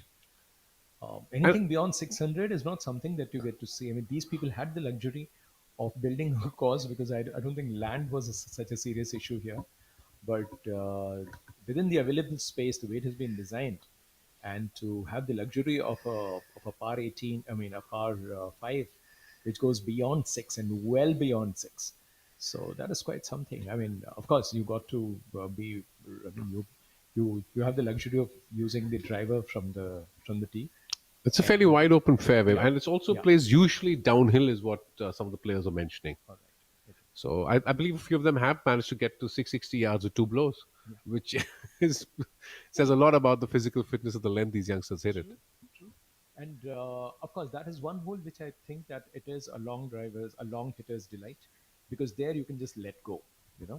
It allows you the freedom where at least the fairway is quite fine. I mean, because we keep talking about, I mean, we have spoken about it a few times, that the fairways are a bit narrower on the back nine, but the 18th allows you a free hit. Well, you said a full go, but I've overheard a lot of the youngsters talking, and they call it a full send. We need to stay with the times, Rakesh. Send it, full send. Full send. It's amazing how it's so generational, and the terms change on and off the golf course. Gen Z, as they call it, full send. That was missed by Udayan. For our viewers, Udayan has been part of India's Asian Games team. He has been part of the Olympics team. I mean, he's been part of the Olympics. As an amateur, he has had his innings, and as a pro, we know that he's number 4 on the current order of merit. Had a great last week. He almost upstaged the wire-to-wire winner, Sattu, Yuvraj, in the yes. final. 5 playoff holes, something which we don't normally get to see. To keep returning to the same hole with almost the same result 4 times. So of course Yuvraj deserved to win because I think he was really on the ball right through the week, and but you do feel for Udayan, and I think here Udayan is all set to make one better. Though he started the day as the leader, but somehow he's lost his way, but he's clawed back to be in the second spot. But the gap between him and Shaurya, the leader, is 4 shots, and on a course like this, 4 shots can be quite a lot, but still a lot to play for. No, you're absolutely right, Rakesh. Last week was a case of really so close but so far. And Udayan, who hasn't won in 4 years or 4 seasons, he's been working hard, playing well. He certainly deserves a win. Well, most of the boys out here do, but it was heartbreaking to see him miss out after a 5-hole playoff. And speaking about the 5-hole playoff, a couple of our colleagues, including myself, almost missed our flights because the telecast went on for about an hour and a half longer than we had planned. That's so true.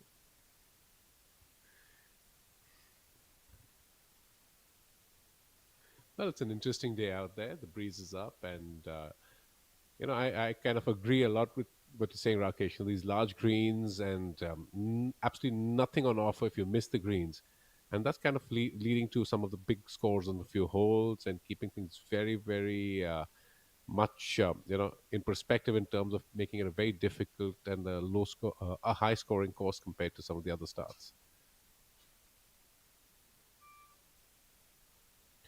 So here we are on the 15th hole.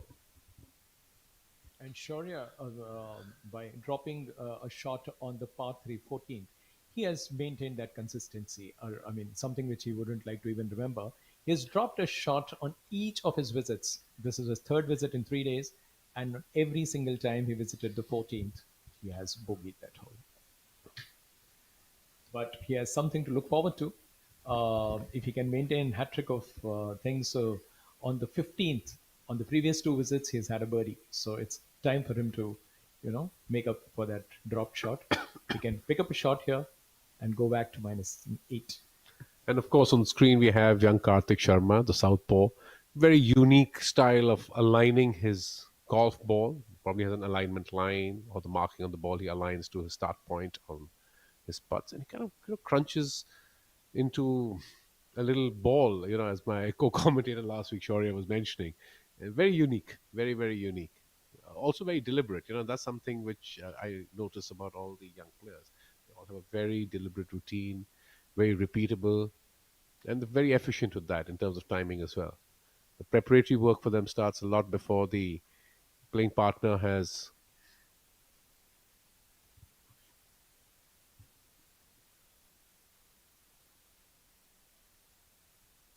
पढ़ता है खेलता है झूलता उछलता है दौड़ता कभी कभी दौड़ कराता है आगे आगे बढ़ता है इंडिया अमूल दूध पीता है India.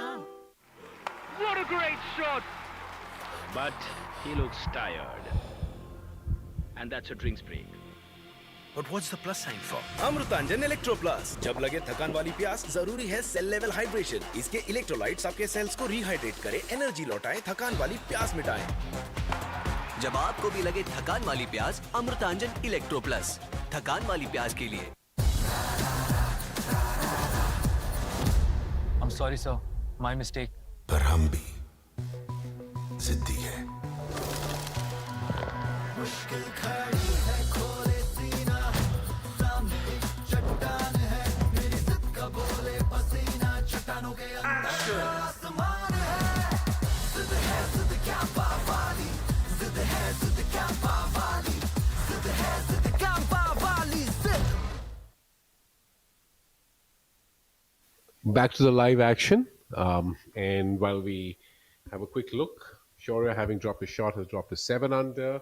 And thereafter, 4 shots behind, we have Udayan Mane, followed by Tapi Ghai, Honey by Soya, and Jairaj Sandhu all at 2 under, leaving Kshitij, Dhruv Sharan, and Subhash Tama at 1 under, who are the only players under par today. So far, only 8 under par scores on the leaderboard. And at this point in time, I welcome back Rahul. Welcome back, Rahul. It's always good to have you in the commentary box. So we were talking about, the fact that while these greens are absolutely monstrous, the roughs are up and there's a lot of water bodies, and it, if you happen to miss the green in these swirling winds, that doesn't really leave you a whole lot in terms of getting up and down, which is difficult on large greens with huge contours. Absolutely. If you miss the green on a fast patch of green, it's very tough to get that chip to come close enough to the hole, especially if you missed it on the wrong side of it. So I'm not extremely familiar, I would say, with Zion Hills, but definitely owing to all my chats with the players so far, I can tell you that the greens are very big and very undulating. So that leaves it very tough for the players. And as you can tell, one of the balls is just landed up over here on this tee shot, and the ball is nestled completely down into that rough, making it quite a challenge to be able to get that ball to come close to the hole from there.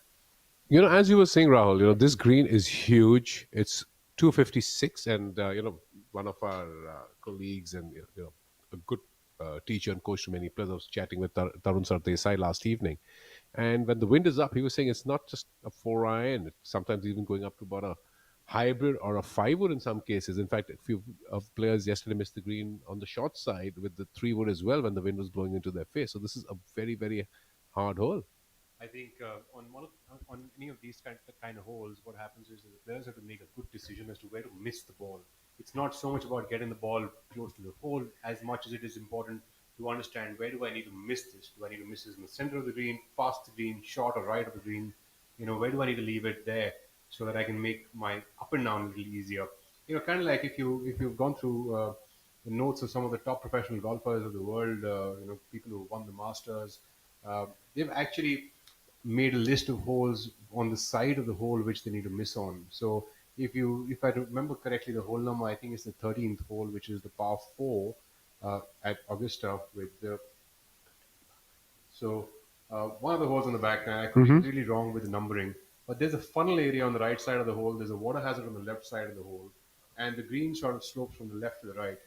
And statistically, it is shown that players who miss the ball into the far side of that indentation that is there on the right of the green, the likelihood of them making an up and down is far greater than the players who actually miss it on the other side. No, you're absolutely right, Rahul. Your strategy is very, very important because everybody is going to miss a shot here and there, and in some cases, somewhere. I mean, And there sometimes, not only absolutely. So it's very important to leave yourself an opportunity to recover or narrow down the damage. Absolutely, and a lot of a lot of golf that is played on the course is about minimizing your damage. So let's say if let's say you hit a poor tee shot and you hit it errand, the ball is landed up in the hazard. The next thing that you want to do is of course the first thing you want to do is to make sure that you secure your bogey, and then if you're able to make a 10-footer or a 15-footer and get it close enough to the hole, you can try to save your par. And a lot of kind of like life, right? Like if you hit across something while driving on the road, doesn't mean that you keep beating down and drop down every other car that you see. You're probably just trying to save car. Yeah, well, renavigate, slow down, recalibrate. Yeah. Kind of the same thing.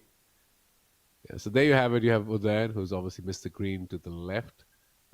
And absolutely this hole, you can see the rough flush is juicy. It's going to take a lot of skill to, hit a nice little wedge and get the ball to nestle up somewhere near the hole. And interestingly, there's a lot of, in addition to the water, there's a lot of sand traps as well.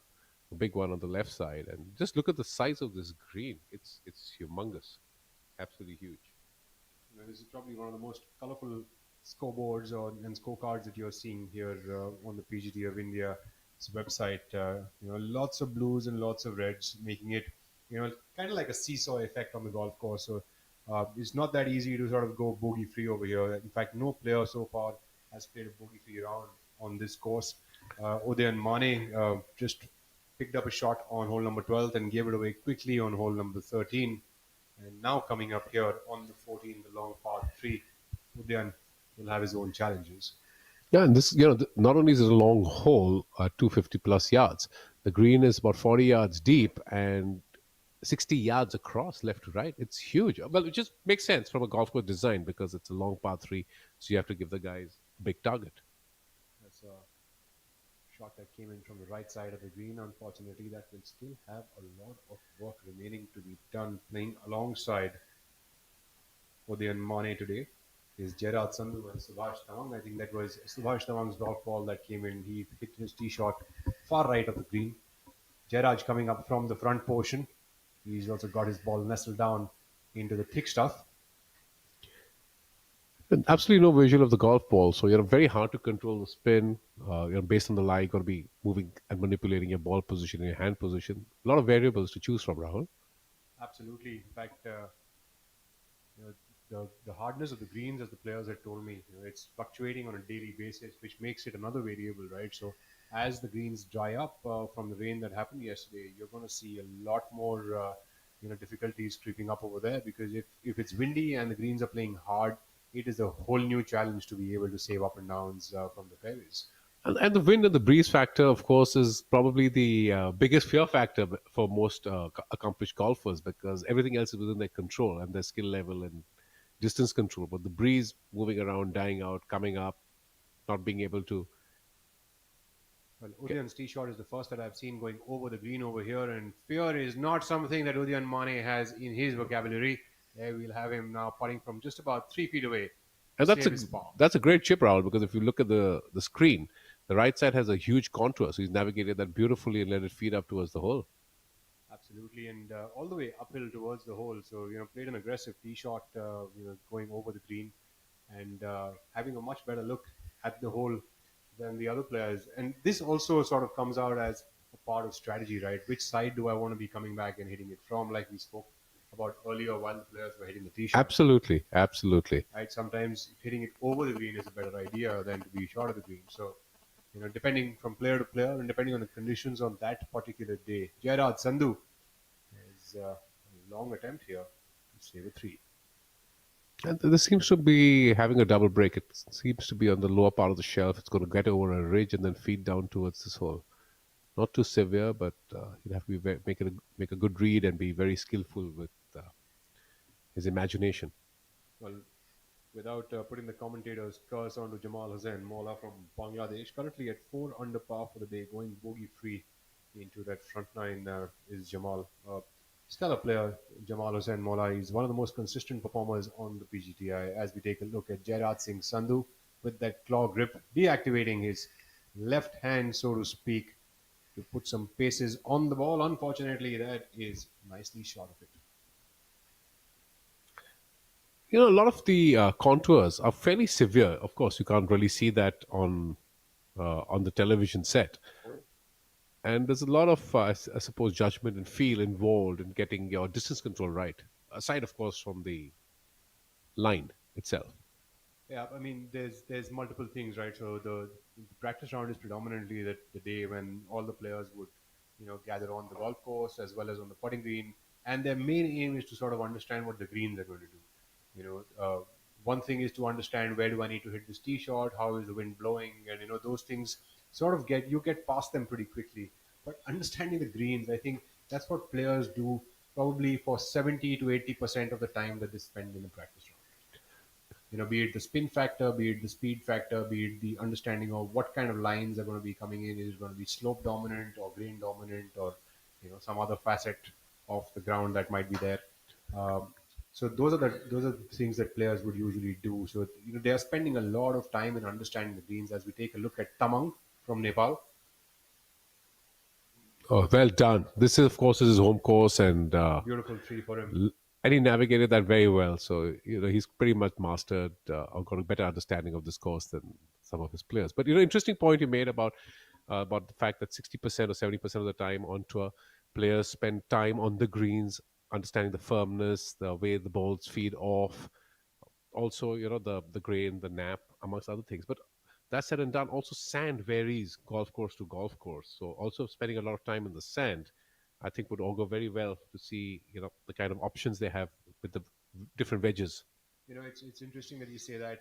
In fact, most importantly, players would try to understand the texture of the sand in the bunkers, right? And that's a good point you brought up. In fact, the sand and the soil underneath over here at Kolar is very different from most of the other places. That is the reason that it's getting dried up in a day's time, and completely spinning back on the next day. So that's also an interesting facet to sort of look at. And yes, the texture of the bunker sand. Wow, that's a 360. I haven't seen a 360 for a while, and trust me, only Mane could have done it. And I'm glad the result was a happy result. So, in fact, you know,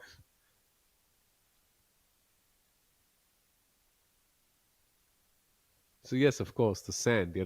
Also the other thing, about a new course like this, till the base or the bottom portion or the bottom layers of the sand bunkers firm up. You can have scenarios where you have balls getting plugged because it's not leveled out 100% or settled in yet.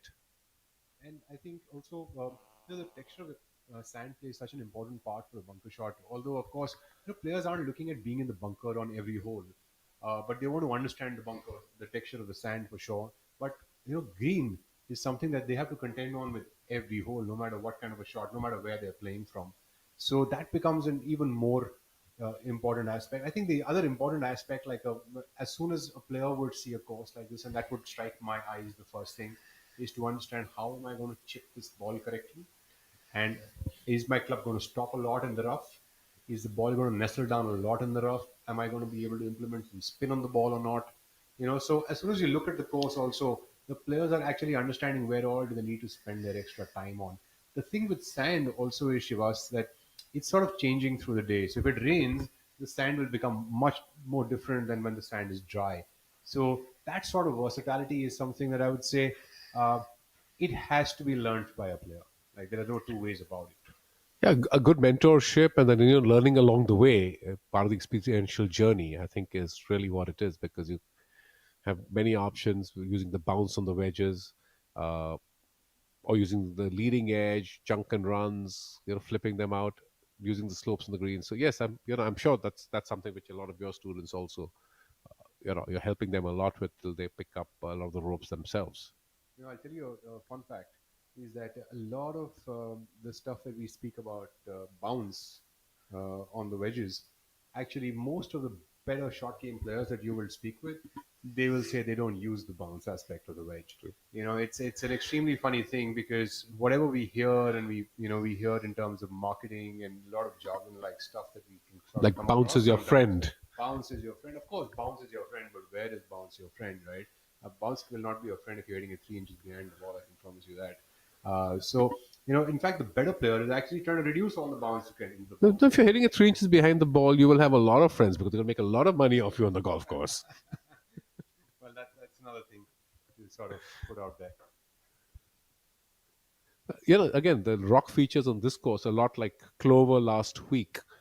Something very, very visual. And there's another course in Hyderabad called Boulder Hills. And Boulder Hills, like its name suggests and alludes, has a lot of rock formations. And of course, these are visually delightful. But should you get a little too close or too friendly with the rocks, they can lead to sort of lot of bizarre situations. We had that in the playoff last week between Yuvraj and Udayan, where Yuvraj on the 18th hole kind of got a bit of a horrid bounce off the rock and ended up 60, 70 yards, I believe, to the right of the green. So back, of course, to the live action, hole number 16. Young Karthik Sharma cleaning up. So it's like this is a lefties golf course. Is that what it is? There's so many lefties out there. In fact, remember Shivas back in the day. In fact, not too long ago, about just a decade ago, 10 years ago, you could hardly see any left-handed golfers out there, right? It was so tough to get equipment. In fact, I think probably 20 years ago, it was tough to get equipment for even a right-handed golfer. Forget a left-handed golfer. Well, I'm a little bit older than you. When we started, there were no junior clubs. Modest. Barely had golf balls. To spend time in the roughs as little kids. We all rationed finding golf balls. We had nothing to finish the last 5 holes of the round with. But yes, you're right.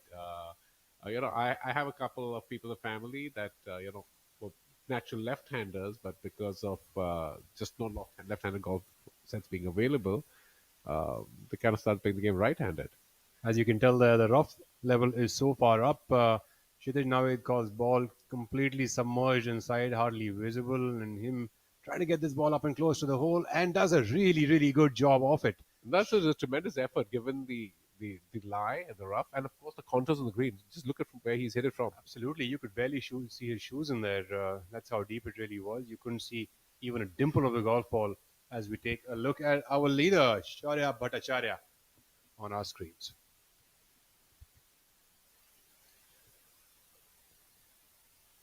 So this, of course, is that massive green on the 15th hole. With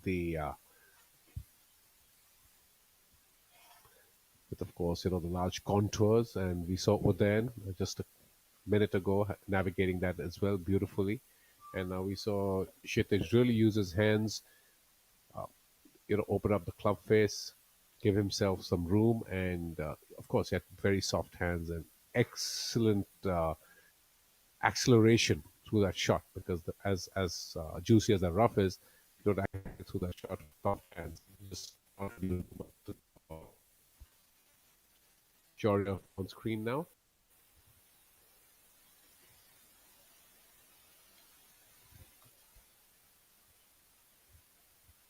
Just missed that. Not much work left. Should clean that up.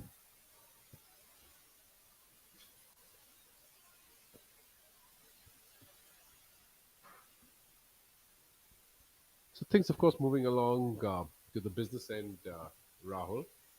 The leaders doing their thing. Few holes to go. Some have a couple of them, and some have as many as 4. But the gap, of course, between Shaurya and Udayan sits at 4 shots, and that is a very good lead on this course. Well, absolutely is, Shivas. In fact, I would still say what I said about an hour ago, that on a course like this, it's anybody's day, right? So he could be 4 shots ahead of the next guy, but going into the final day, it really depends on how you start and how you go through the day, and versus how someone else begins with it. Things can really shift off quite a bit on a tough track like this. Having said that, it's a good lead to sort of go on with and build into it. At the same time, it is anyone's taking, because the players, of course, after the 3 rounds that they've played now, seem to be picking up a good understanding of the course, and we see a lot more reds happening here now.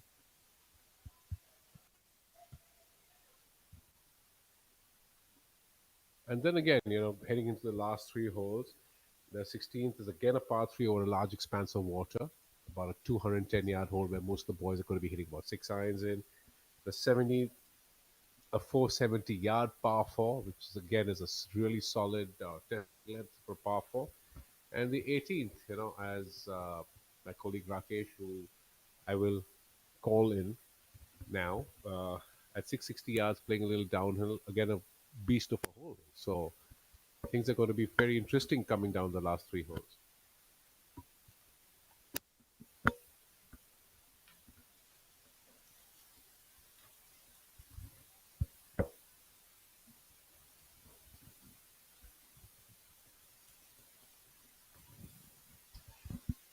On to the 17th, we have Manu Gandas on the tee box. Manu Gandas currently at a tie for 9th position at a score of even par. The 17th here at Zion Hills Golf County is a hole of 470 yards, spanning, it's a par 4 and plays to a stroke index of 6. So definitely one of the tougher holes out there on this course. Mr. Rao, thank you for joining me back into the commentary circle. Thanks, Rahul.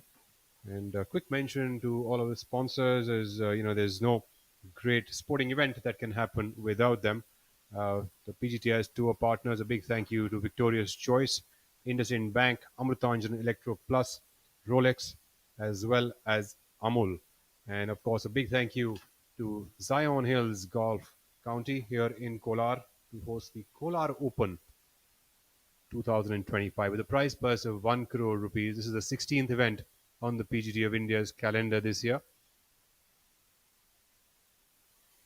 Makes the 49th Indian venue for the Professional Golf Tour of India. Shaurya Bhattacharya on the 16th with that tee shot. A 210-yard shot. What a brilliant shot there by Shaurya Bhattacharya. Spins that one up back. We'll still have about 8 feet remaining for a birdie. As we take a look at Kshitij Naved call. Hole number 16th is a 210-yard long par 3.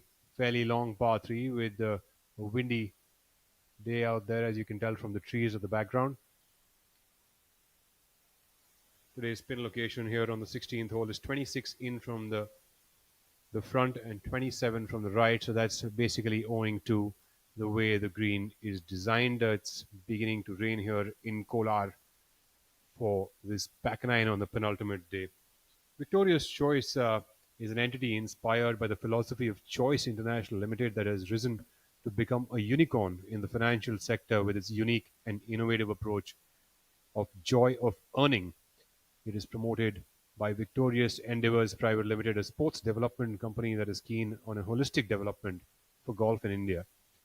Our objective is to take the joy of golfing to the next level. You see that, ladies and gentlemen? You catch the drift. Joy of earning and the joy of golfing all to go hand in hand. Definitely players atop the leaderboard always having the joy of golfing and the joy of earning all together. We take a look at the leaderboard there. Shaurya Bhattacharya at -7 at the top of the leaderboard. Got Udayan Mane following him at 3 under par. Tapinder Ghai fondly calls himself Tappy Ghai at 2 under par, alongside Hani Besoya and Dhruv Shoran. Notables in the field, international names also playing this week are Sri Lankans N. Thangaraja and K. Prabhakaran. Bangladesh players Jamal Hussain Mola and Badal Hussain. We've got Italians Michel Ortolani and Federico Zucchetti. पढ़ता है खेलता है झूलता उछलता है दौड़ता कभी कभी दौड़ कराता है आगे आगे बढ़ता है इंडिया अमूल दूध पीता है India. What a great shot! But he looks tired. And that's a drinks break. But what's the plus sign for? Amrutanjan electro plus. जब लगे थकान वाली प्यास जरूरी है सेल लेवल हाइड्रेशन. इसके इलेक्ट्रोलाइट्स आपके सेल्स को रिहाइड्रेट करे, एनर्जी लौटाए, थकान वाली प्यास मिटाए. जब आपको भी लगे थकान वाली प्यास, अमृतांजन इलेक्ट्रो प्लस.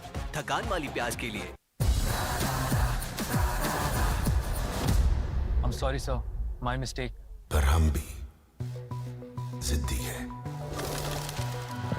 मुश्किल खड़ी है खोले सीना सामने एक चट्टान है मेरी जिद का बोले पसीना चट्टानों के अंदर आसमान है जिद क्या पावाली जिद क्या पावाली जिद क्या पावाली जिद.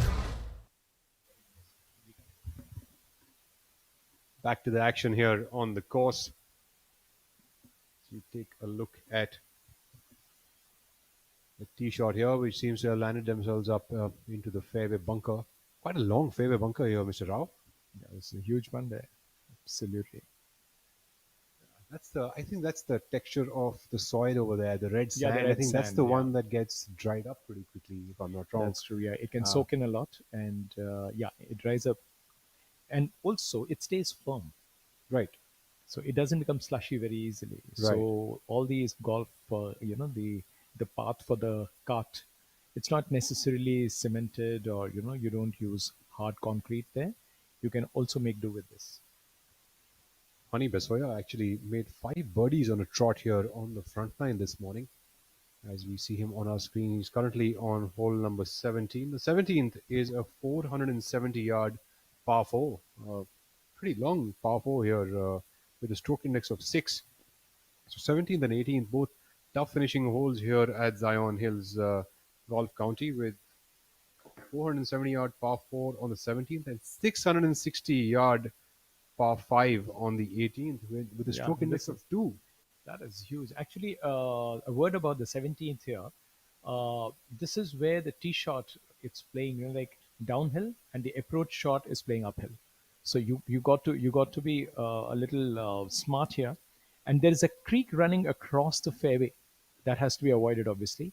And the approach shot, the uphill one chaser, it really poses a serious challenge when you have to come up with an approach which goes uphill. So Manu Ganda seems to have found somewhere on the left rough of this hole and seems to be in quite a bit of trouble. I mean, if it wasn't for his light colored clothing, we probably wouldn't have even seen him. He's really gone off. Manu will have his stars cut out. Well, Manu Gandas has formerly been number one professional golfer here on the PGT of India. Today, playing to 1 over par and level par for this tournament. Manu has been trying to make his mark at the DP World Tour over the past 2 seasons. Honey Besoya on the screen, coming up on the 17th with his approach shot. Honey finally finding some form. He says after a tournament in the front half of the season this year, he says a runner-up finish actually made him feel like his game was coming back into shape. And Honey, of course, being the day one leader here. You know, it's quite disappointing for a player to actually go into lead the tournament on day one, and then currently he is 5 shots away from the lead, so he's got a long way to go. Into that final round, trying to get some shots on that leader. Manu Gandas seems like not quite happy with something or finding a cue to a line. There is a red stake over there, so seems like it is. There's a hazard in front of Manu, if I'm not wrong.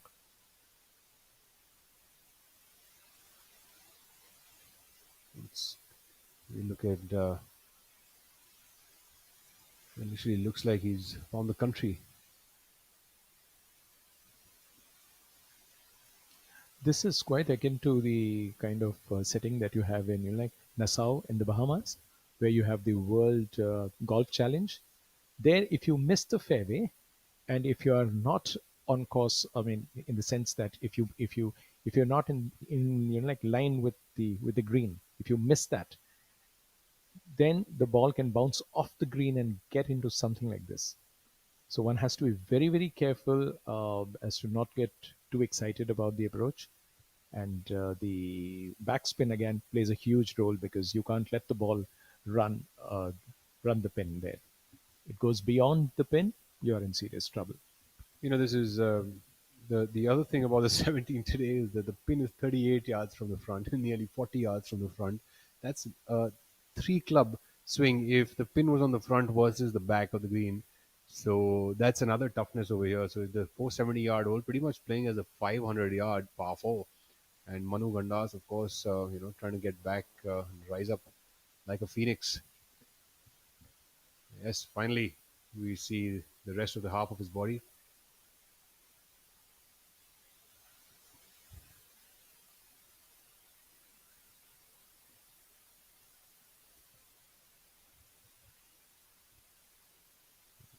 The group of Subhash Tamang started off with Gerard Sandhu and Udayan Mane, the leader group. Currently on the 15th hole. Mr. Rao, what's the 15th hole here at Kolar like?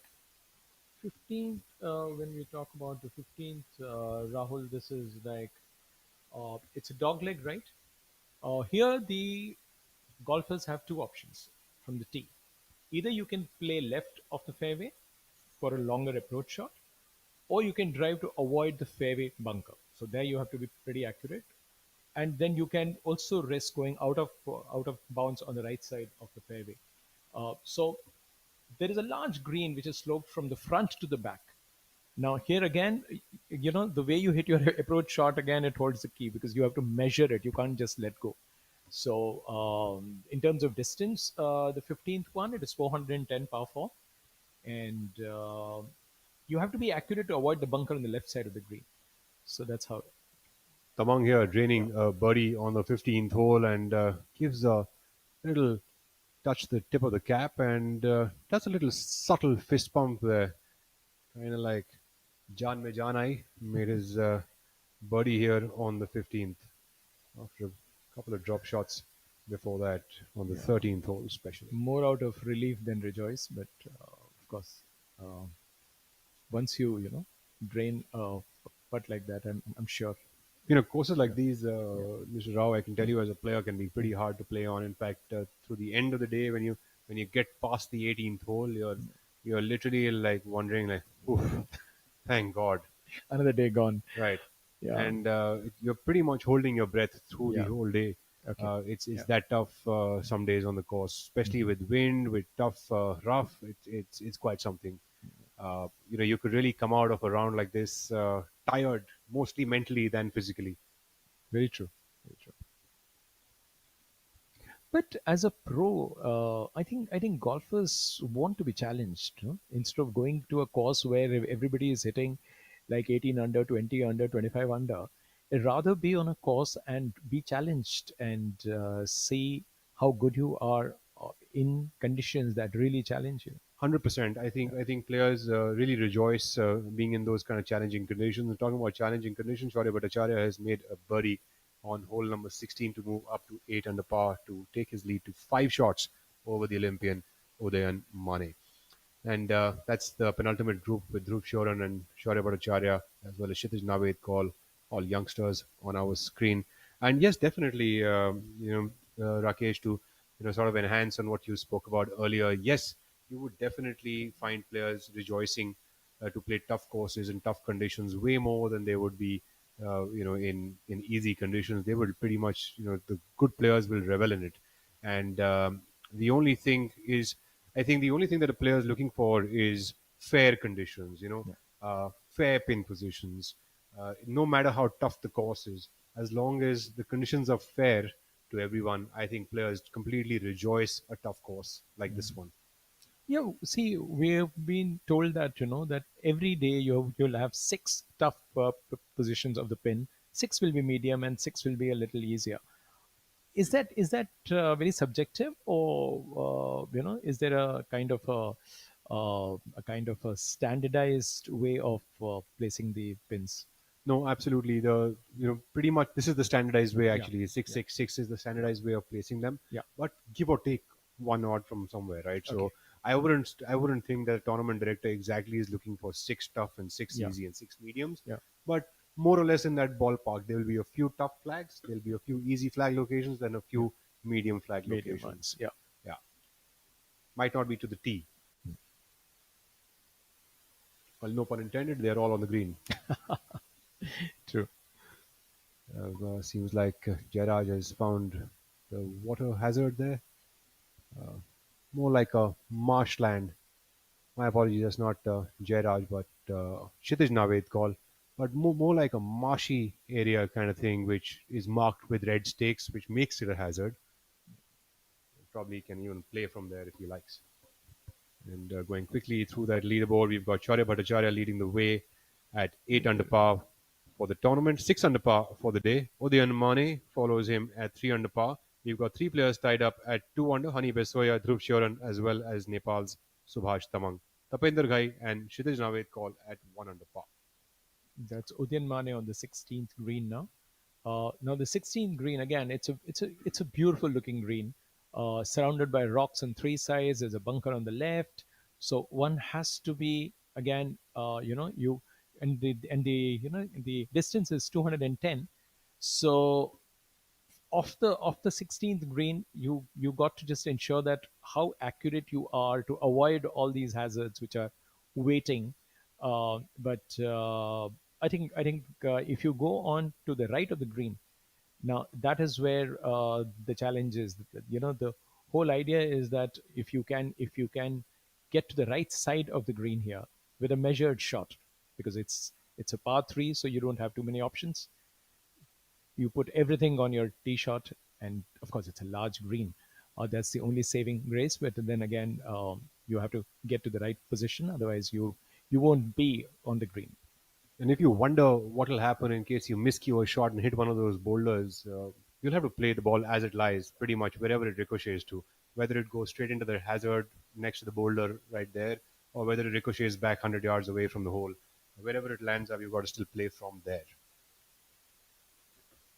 Quick word also on our other sponsors. IndusInd Bank Limited has been redefining banking for the past 30 years and has been a force for progression, innovation, offering an elevated banking experience for its diverse range of stakeholders, including government entities, PSUs, retail customers, as well as large corporations.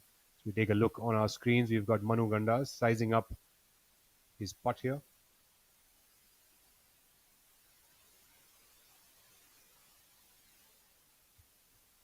The IndusInd Bank also caters to the growing Indian diaspora with representative offices in London, Dubai, as well as Abu Dhabi. It serves approximately 42 million customers through 3,063 branches across the country. Manu putting for birdie. This seems to be an uphill one, so he needs to get the distance right here. Manu playing in the third leader group alongside left-handed Karthik Sharma and Hani Besoya.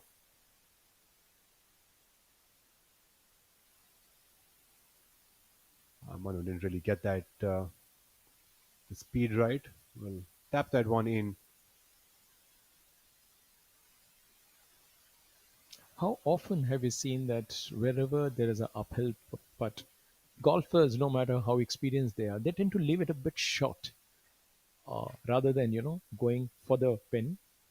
And as we have heard in golf, never up, never in. So unless you get the distance right, you will never have the chance of getting the ball in that Well, first attempt.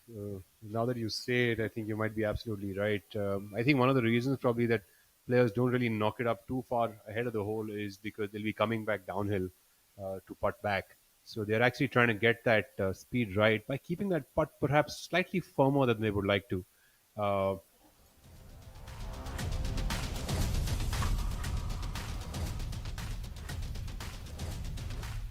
have a look at our superstars of the PGTI. Take a look at Gerard Sandhu really walking up with his eyes set straight on the prize. We have Arjun Prasad really entering like Singham, walking in like Singham. Rahul, Straight this is the newly built clubhouse, inaugurated a few days back. Really, really a beautiful place to relax after a long days, after a long tough round. And there we have the president of the PGTI, Kapil The Dev, second round was only kicking completed that today door morning open, due is to he? heavy downpour towards the end of day 2. Nepal's Subhash Samang.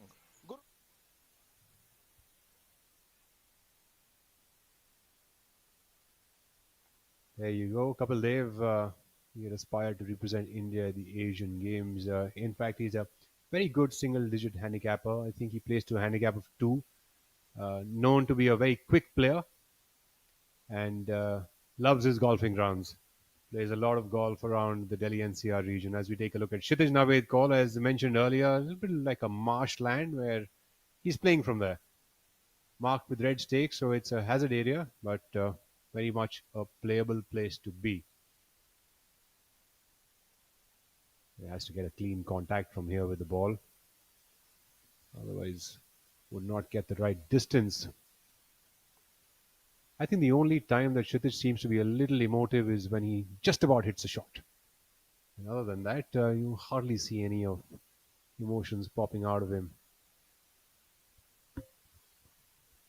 We've got Dhruv Shoran coming up from the left side of the fairway.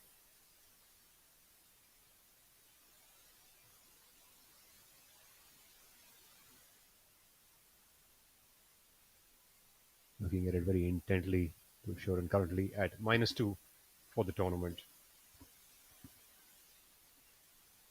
Shaurya now enjoys a 5-shot lead, and with Mane looking a little circumspect through the last few holes. He hasn't been looking at his best. He's been struggling a bit with the short game there.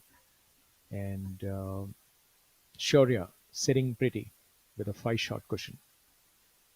I think Udayan just had a bit too much of blemishing on that front part of the course today with bogeys on 6, 7, 8, and 9. I think it seems like something which he couldn't quite stop, and Came in with two birdies on 10th and the 12th, and then dropped one quickly on the 13th hole. But he still has a lot of golf to be played.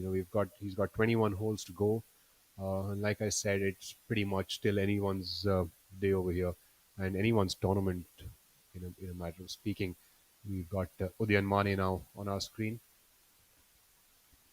Udayan currently is playing hole number 16th, the par 3, and this is his putt for birdie. In fact, a terrific tee shot that Udayan has come up with over here.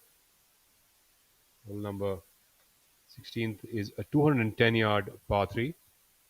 Mane, of course, would have no troubles in hitting a 210-yard tee shot. Probably would have gone up with a 7-iron or so, going to his stature.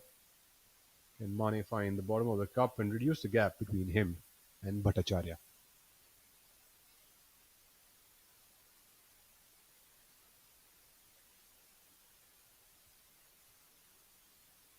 Looks like a solid putt. Has he got enough pace on it? And he has. Udayan Mane with a birdie on hole number 16 to move up to 4 under par, reducing the gap between him and Bhattacharya to 4 shots.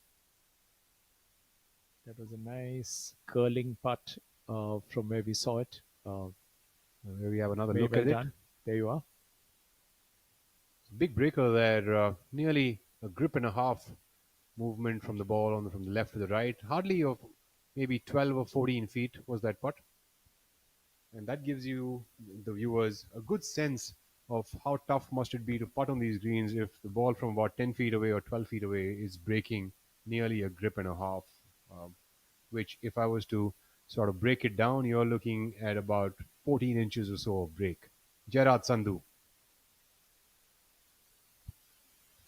not quite having the day he would have wished for. 3 over par for the day and level par for the tournament at this moment. Unfortunately, it doesn't seems like he's not being able to get a breather. Knocks that one in for a par. Subhash Tamang trying to feel the ground with his feet and make a bit of a calculation using the technique of aim point to understand the line.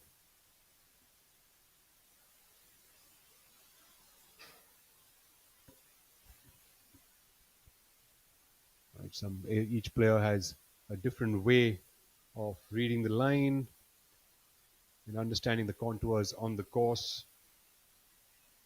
Aim point just happens to be one of those methods. In a very peculiar way of for Tamang, he actually makes a practice stroke on the other side of the ball.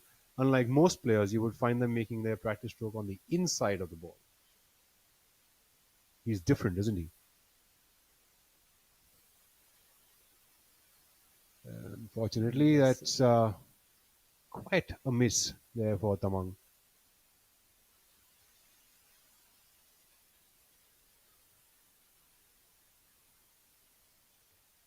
That'll be a drop shot for Subhash right after a birdie on hole number 15th.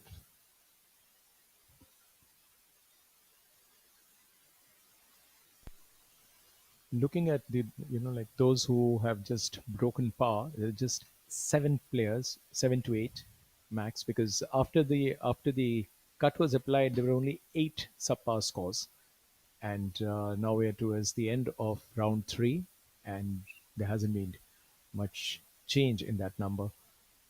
Just from 8, it has become 7 now. And for Subhash to drop a shot, again, one among those subpar scorers for the tournament so far, this could be a little costly, because the leaderboard, barring Shaurya, the leader, it looks quite tight. About 6 players separated by a shot. So there, if he really, can't really afford to miss a shot from such a close distance. So he'll have to make up now. He'll have to make things happen. He just can't wait for things to happen. Well, the 17th hole, this long par 4, Kshitij Naved call coming up short with their long putt. Pretty much was unhappy with it from the get-go as soon as he struck the ball. As we take a look at the leader, Bhattacharya, coming up from about 15 feet short of the hole.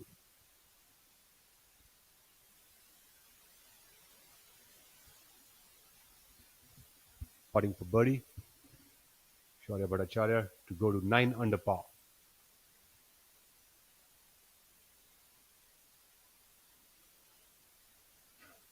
Knocks that one in, nice and proper, moving himself to 9 under par for the tournament, increase the lead by a shot.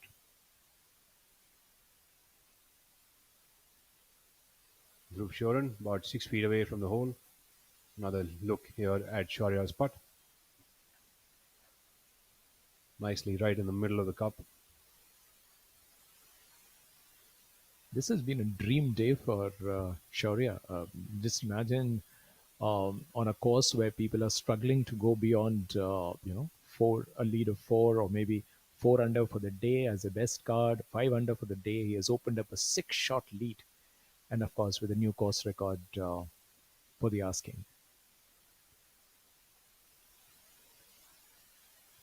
Got Dhruv Shoran there now coming up from about 6 feet away. Look for this ball to move slightly from the left to the right as it appears from the slope, the way it looks from our side of the camera.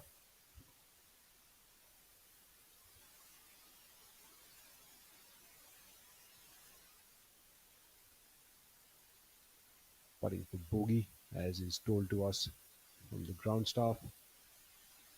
Fortunately, that will not be.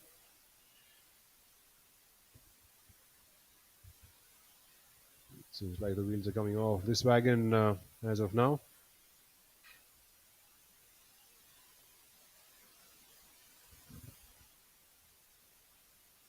For those of you who are just joining us, just take a look at Kshitij Naved call now putting for par on the 17th as he makes his way into the final hole. This is to stay at 1 under par for the tournament.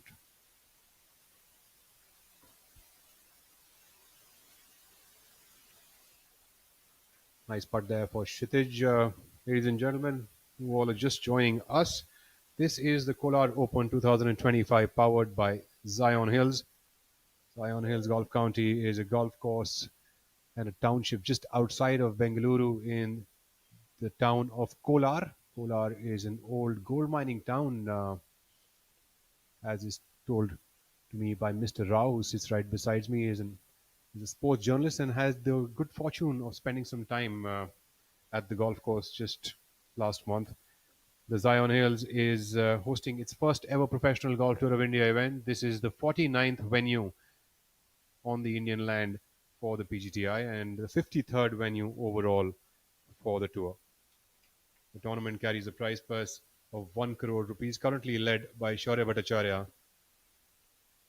The par for the course here is at 72. The course is a pretty long and arduous course, playing to very tough conditions this week, of 7,330 yards, making it one of the longer courses out in the country, and very windy over the last 3 days, and that's been one of the toughest challenges for the players. And also the rains that came in yesterday. In fact, 30 of the players in the field had to come down this morning to actually finish up their second rounds. As we take a look at Hani Besoya, Hani's left himself just short and right of the 18th green over here. Could Hani have reached up here, Mr. Rao, in 2 shots?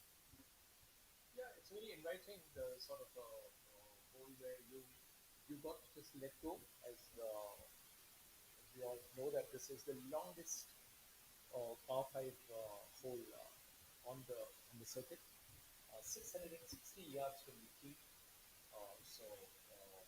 It allows you the liberty to. It actually allows you the liberty to really go all out. If you are a long hitter, you can actually, let it, use the use your favorite driver to just go on, because unlike most of the greens on the back nine, this is quite wide, so you still have that liberty. You don't have to save yourself from any kind of danger there. It allows you that freedom, all right, but then still 660 yards, and people have to go with a really long approach shot as well. Nice shot there for Hani Besoya coming from off the green, giving himself a good look at that putt from just about 5 feet away.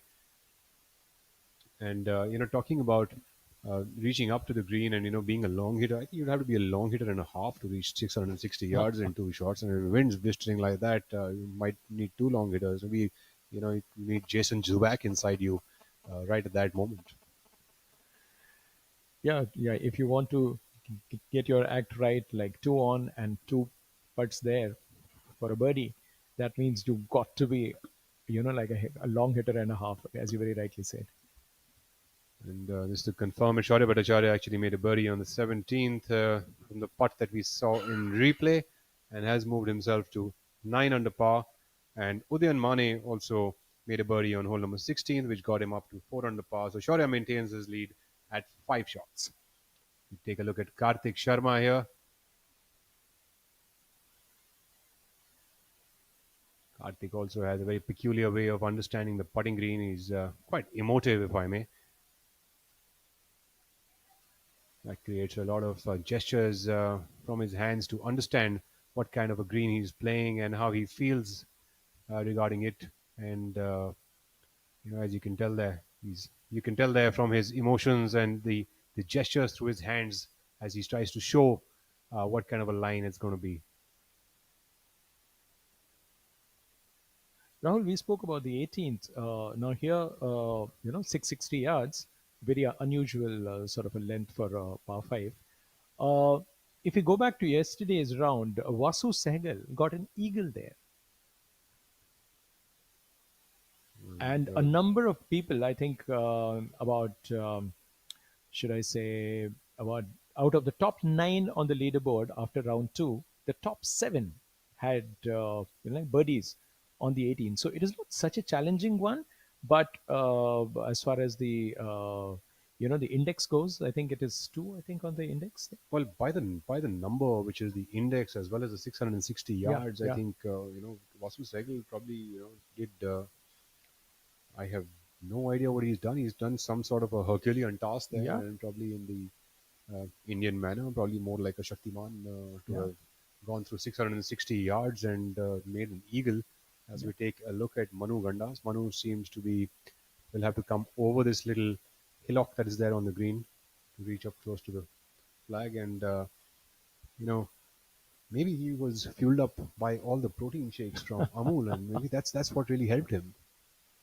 That's a possibility. And there you have it. Manu Gandas, a player who plays most of his trade now on the DP World Tour, gets that ball to given distance, no trouble.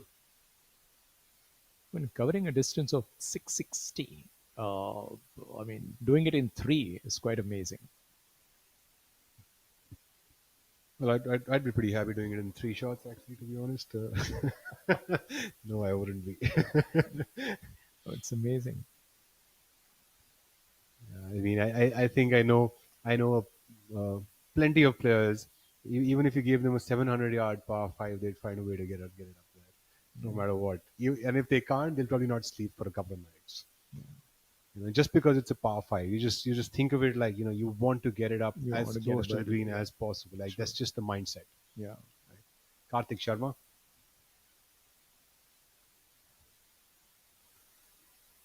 Did you take a look at his putting stroke? Karthik has been a very consistent player on the PGTI.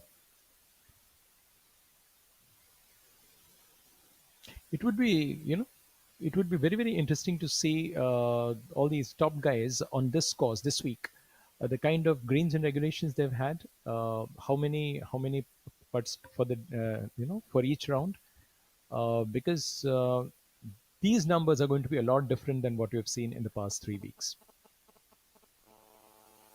Absolutely. In fact, just a quick run through for our viewers of what is happening on the order of merit. Yuvraj Sandhu currently leads the way with his last victories, 2 back-to-back victories that he had past few weeks. So Yuvraj Sandhu leads the way at 88 lakhs and 67,000 rupees on that leaderboard, followed by Arjun Prasad, who is 63 lakhs and 23,800 rupees on that leaderboard, followed by Angad Chima, Udayan Mane, and Joshua Berry, who sits pretty at number 5. Draining that one in is Hani Besoya. Hani has been trying to find form of his own for the past few months, and he's happy that he's been able to find some of it from the first half of this year. Currently ranked at 16th on the order of merit is Hani Besoya, with a total prize purse earning this year of 24 lakh 81,000 rupees, nearly 25 lakh rupees. It's funny. I'll tell you a good story about this. There have been times when we've had players who were at the top 60 and at the 60th or the 61st position, and the player's like just 1,000 rupees off from keeping his card. You know, it's incredible. The players are like, I'll give the 1,000 rupees. But unfortunately, even if you were 1 rupee short of the top 60, so you're 1 rupee short of the top 60. You don't get any consolation prizes for that. You take a look at Karthik Sharma. Karthik has had a fairly good career so far on the Pro Tour. This year has been a bit slow for him, currently at a rank of 41st on the order of merit.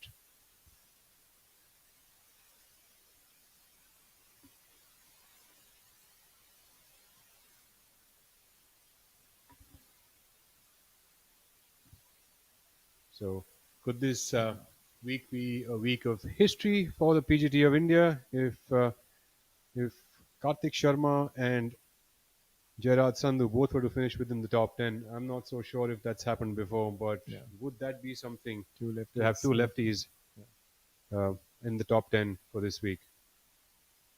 Rahul, you spoke about people making, giving everything for that last 1,000 rupees to be in the top 60. The Hi, point is I am that, Manish Thakran, professional you golfer reminded- on PGTI. The journey is being good. I started playing golf in my college days. Back then I used to play basketball, football. I represented a school in national level in basketball and football. Golf attracted me because it's an individual game and it's you versus you only. In amateur days I used to play on amateur feeder tour. I won tournaments. Just after that I qualified for the main amateur tournaments. The competition is obviously very high. The victory means a lot to me. In COVID time, we bought a new house and we have a practice area there as well. So I practice a lot in COVID time, and that helped me a lot in my main amateur circuit. And soon after, I turned pro. So we have 6 greens and 6 different tees. So basically, it is a chip putt course, but like we can play maximum of 7 iron. Dimension is 10 yards width and 10 yards length. I am a car enthusiast, so I like cars. I like sports cars. No one in my family ever played golf, all thanks to PGT giving the opportunity.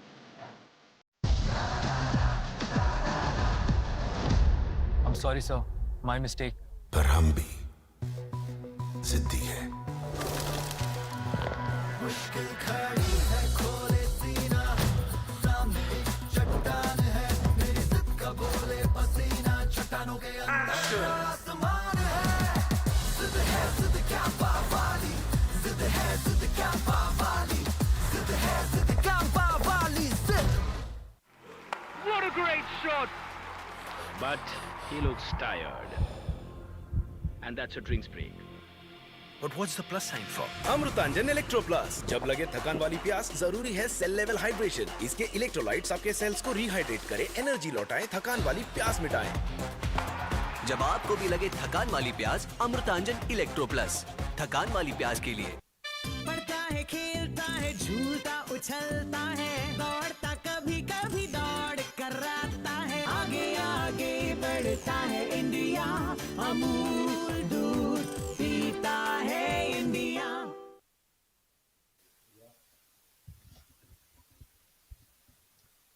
Back to the action here at the Kolar Open, presented by Zion Hills Golf County. We are here just outside of Bengaluru by about an hour and a half here in the town of Kolar, playing the inaugural Kolar Open for a prize purse of 1 crore rupees, with Shaurya Bhattacharya leading the way at 9 under par.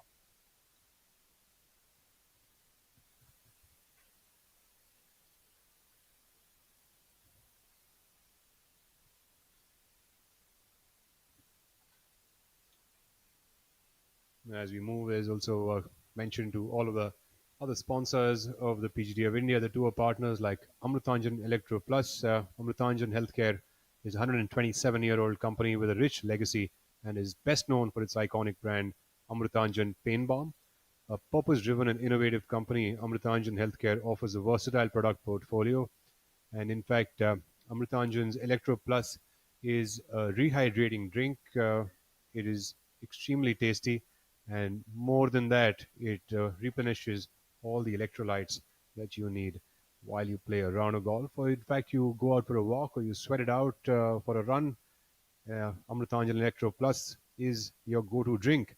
It's a juice-based electrolyte drink offered first time in India, and it's offered in a convenient little bottle, rehydrates, energizes, and helps you regain the electrolytes. Udayan Mane, apparently, as news flows in, has lost the golf ball here on the 17th, and perhaps one needs to figure out whether it's deemed to be in the hazard slash the creek that we saw there, or has someone seen it getting pitched up elsewhere.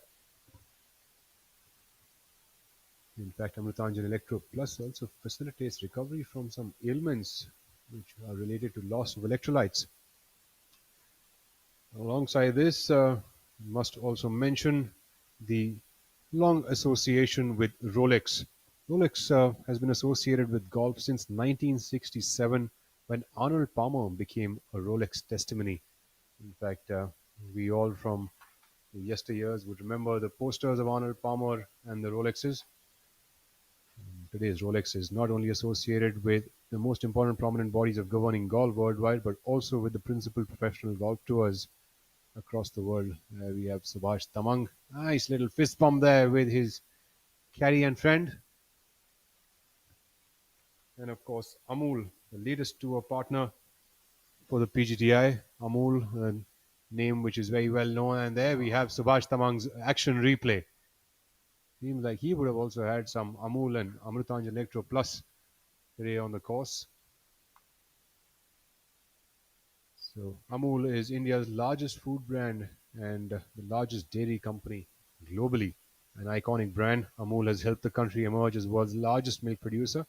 It's a household name in India and plays a pivotal role as a tour partner for the PGTI. In fact, any of you listening, and including me, Amul is definitely a household name, be it butter, be it cheese, be it their protein drinks or their curd, the milk, you name it, and you'll have it from Amul. Udayan Mane seems to be slightly distressed there.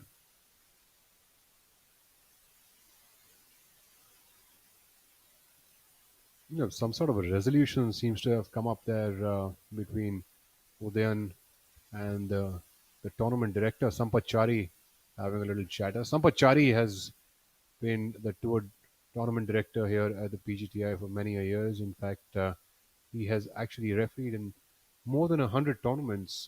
Is that right, Shivas? More than 900 tournaments, if I remember correctly.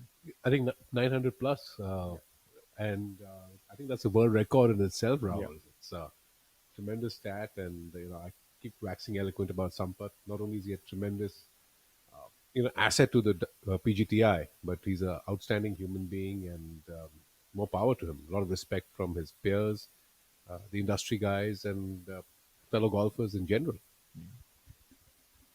Talking about power, Shivas, I think you have a lot of power in your words, and if I could request you now to come and join us here in the commentary area. Very kind, Rahul, and it's nice to have a fun banter going as well, because there's always some action and some information that emerges from the fun we have.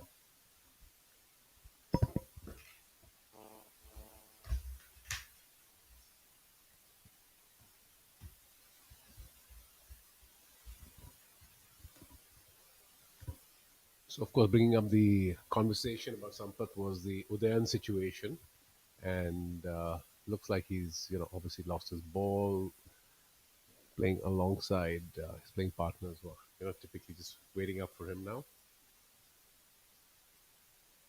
Subhash Tamang, likely his marker, because we saw Sampath having a conversation with him.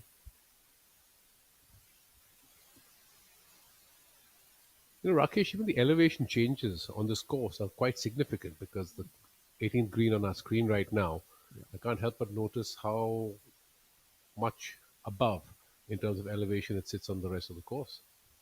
Yeah, 18th is it's one of the, it is deemed to be one of the toughest finishing course holes in India. But if you look at the scores, it doesn't seem to suggest it, at least this week and so far. But it has a unique double dog leg design. That is right from the tee to the green. You have to keep thinking. You can't just take anything for granted. The tee shots are aimed at avoiding the hazard on the left side of the fairway. And the second shot needs to avoid the fairway bunkers on the left side. And the third shot has to be played uphill to a large green. It's a three-tiered green there, as you can see. And the flag position, if it is towards the back, as we see here, it can be a little more difficult, because then you always have the danger of going out of, like you can actually go OB there, and there's a large bunker on the left side of the green. So as you approach the green, you've got to be thinking, all the time, because of course much depends on the position of the pin on that day. But yeah, it is a challenging one. But looking at the numbers, I mean, I'm quite surprised that the way the golfers have negotiated with the challenge, and the way they have dealt with it in the last 3 days. The number of birdies and the percentage of birdies, and including I mean, it also has one eagle to show, as we saw yesterday. So they have done a pretty good job, I must say. I think you're right. Also, it's very important to take into account where the pin has been cut, because there are some pin positions that are a lot more accessible, and particularly for the guys who may not get to the green in two, as you and Rahul were talking about the brutes on tour. And then, of course, it's very important to lay it up or place your second shot at a spot from where you can, hit a wedge shot from a distance that you're actually comfortable with. That said and done, of course, Bangalore being elevated, the air is a little thinner. So the ball does tend to fly half a club longer. Yeah.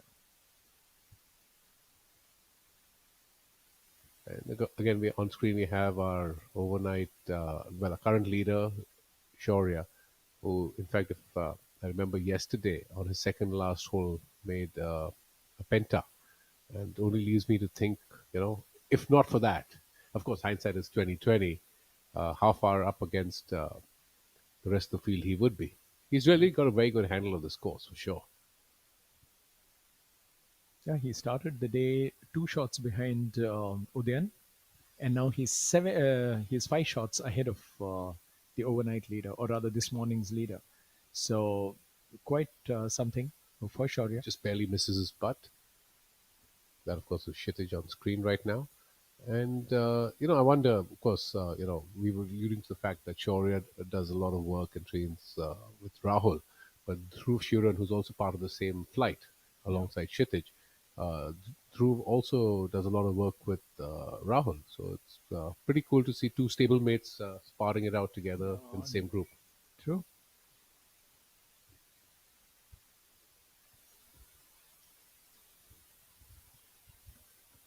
So now we are reaching the closing stages of day 3, with the leader in the penultimate flight doing what he has done all day.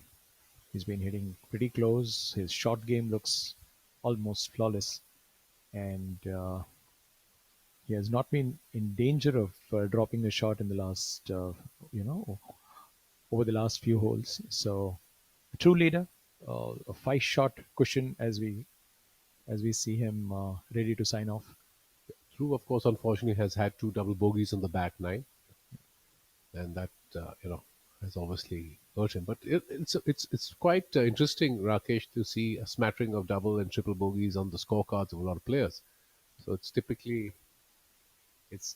something that talks a lot about the fact that the tee placement needs to be very precise, because if they end up hitting it out of bounds or into a hazard, then that's where the doubles and the triples are really piling up from. Sure.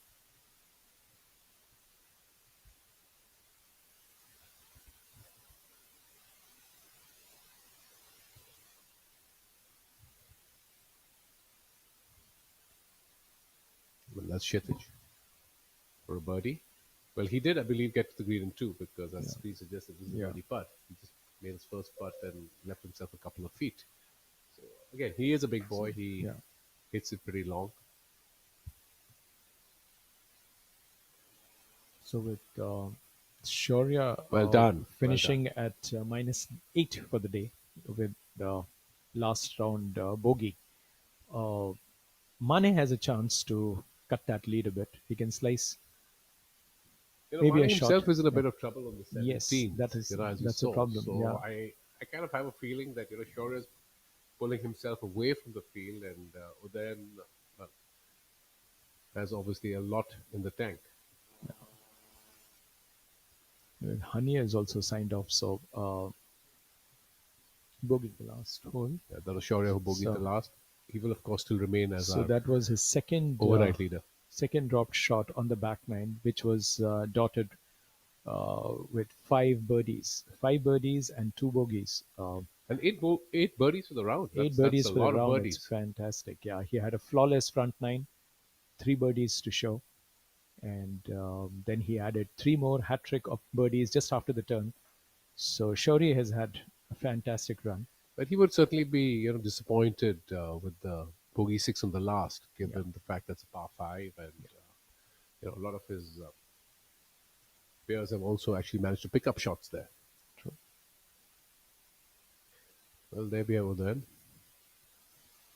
Not really sure, what he's putting for at the moment, but we did see that he had a lost ball off the tee, so it's likely a bogey putt.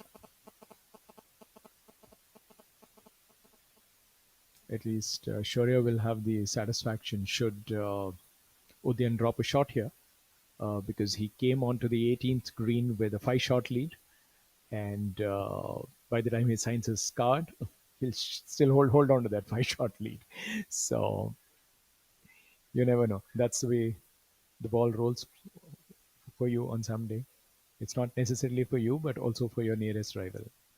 Oh, Udayan seems to be having a birdie putt on the 17th. That sounds a bit strange, because we were aware, unless he found his ball subsequently and they were just looking at the time taken to locate the ball.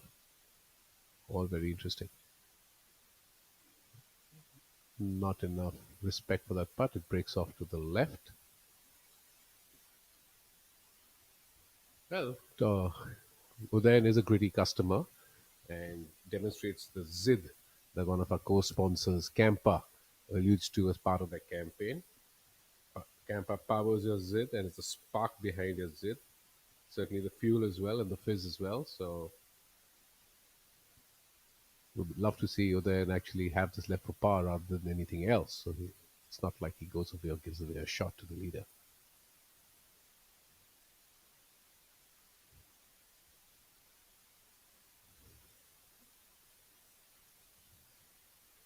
Well done, Udayan. And speaking, of course, of Zid from Campa, a word about our other tour partner, IndusInd Bank. IndusInd Bank Limited has been redefining banking for the past 3 decades and has been a force in progression and innovation in our country, offering a high, elevated level of a banking experience. The bank also caters to the growing Indian diaspora with representative offices in London, Dubai, and Abu Dhabi. IndusInd Bank serves 42 million customers through 3,063 branches. And there we have our updated leaderboard. Shaurya at 8 under, Udayan at 4 under. Honey by Soya also almost got to the 18th green in 2, chipped it dead and finished at 3 under with a birdie there. And Kshitij solid at 2 under. Tapik Ghai and Subhash Tamang at 1 under each apiece. And Manoj, Karthik Sharma and Manu Gandas at even par for the tournament. So it leaves only 6 subpar scores, after 8 players started with subpar scores at the start of round 3. So the course is slowly and definitely having its revenge on a lot of these golfers. Oh, this course definitely has teeth, Rakesh. Certainly, Definitely has certainly. teeth. And I'm sure by the time the tournament ends tomorrow, a lot of golfers are going to leave Kolar with a lot of respect to the course. And a bit of relief, if I may add. Absolutely, no question about it. There we have the 18th tee, great visual, the beautiful rolling mountains at the back.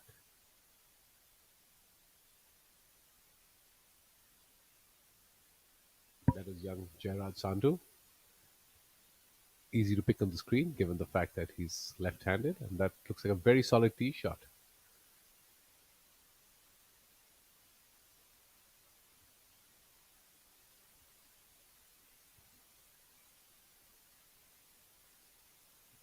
So we have literally one group now left on the course today.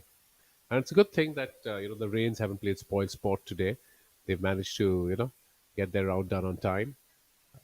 We had almost 10 flights yesterday, 5 from each half. The 10th tee and the first tee, who was still stranded on the golf course when the rains kicked in, and they had to come back today to this morning to complete their rounds. Yeah, at least we can be sure of the fact that tomorrow we'll straight away start the day with round four, and we don't have any backlog of round three. So Well, I'm personally rain very gods have, relieved with that because I have a flight to catch. I'm sure many of the players out there do yeah, as well. yeah, rain gods have at least ensured that they spare us the agony of waiting for the Indeed. round to start. Yeah. So Yeah, well, they're sizing this up. Beautiful swing, solid tempo. Really, really gets into the ball.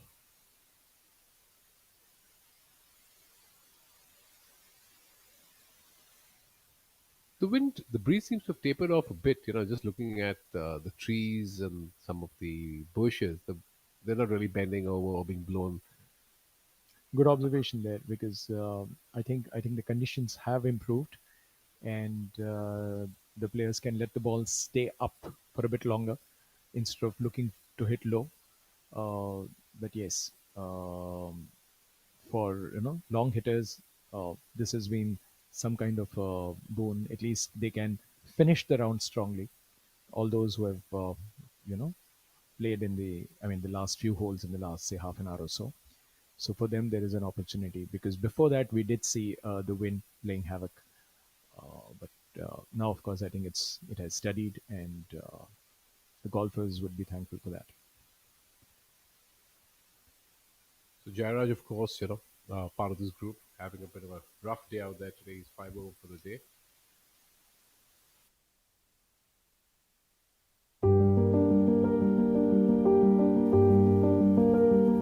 Here, About our lady caddies. glorious Lady visuals caddies here about are a very lady special, caddies. rather unique feature in an Indian context.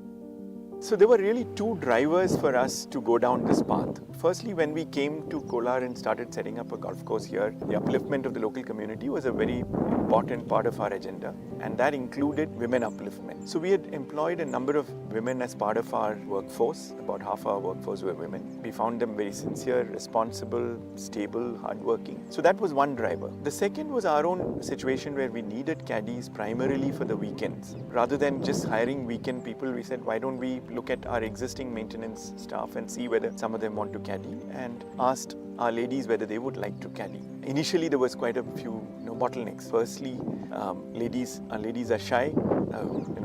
Language was a barrier, and given a more conservative rural mindset, we didn't know whether it would be acceptable. Second, from a player perspective, caddying in India is almost exclusively a male domain, so there was resistance from the players as well. But our ladies were game, and we went down that path. Today, we have about half our caddies are ladies. They're very good. In fact, about a month ago, the WGI winner used one of our lady caddies and credited her with as a reason for her win. Apparently, she used to insist the player drinking water every 3 holes, saying that stay hydrated, Kolar is dry.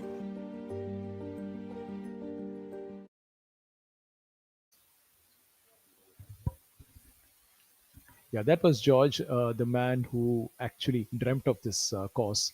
He is an engineer from MSCT Bhopal, um, and had a great corporate career initially, and then of course he moved on. And he's very well traveled. He plays a bit of golf as well, and this has been his dream.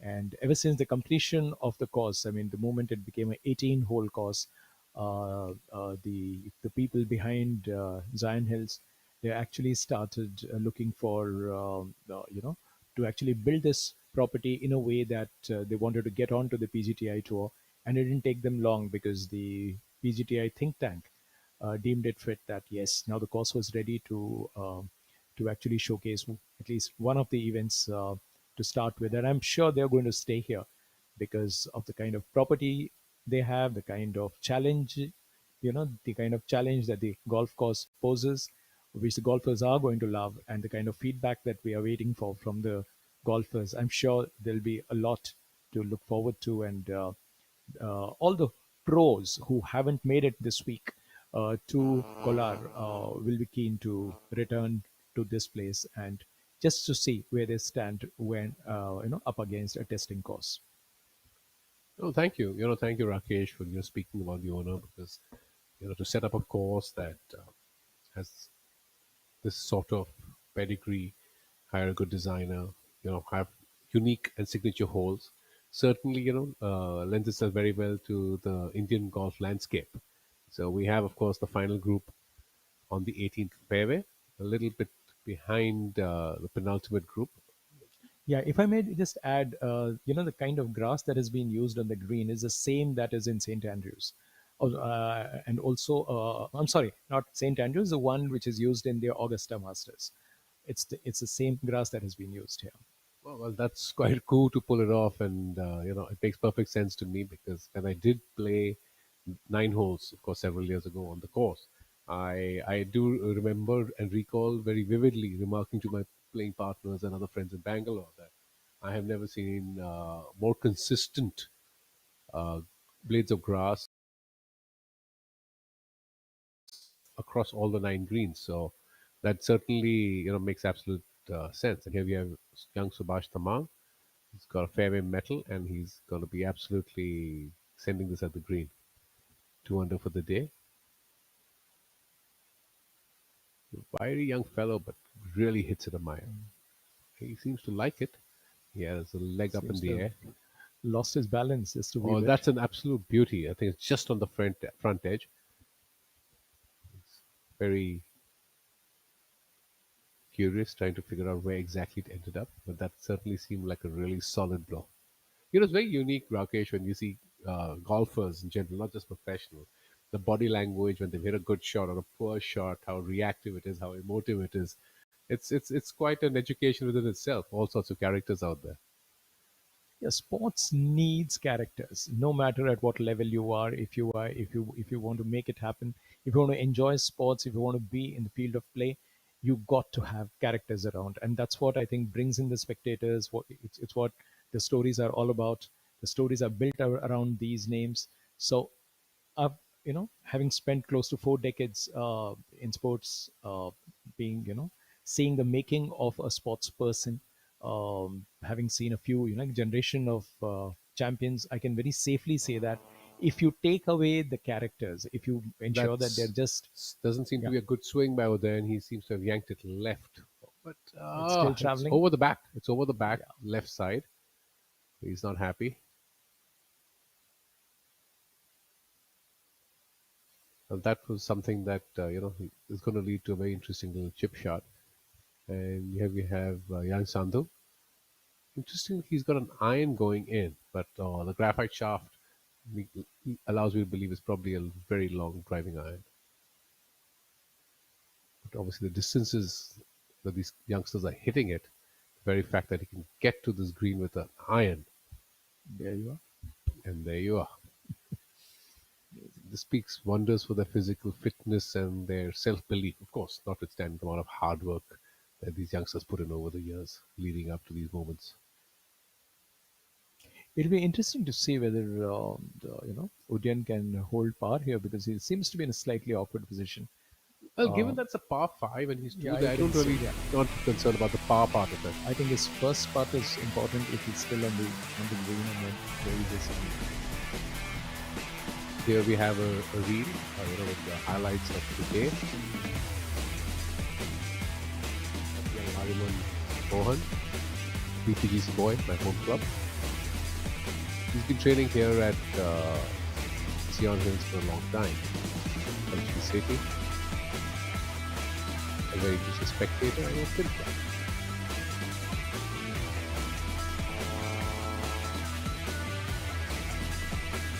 All part of the moments. Yes, young South. Personally, I'm absolutely touched and delighted with the conversation going on. of course, Professor Dog was talking about caddies, lady caddies, and it augurs really well for bringing in local patronage, local villagers, giving their folks, giving their people jobs.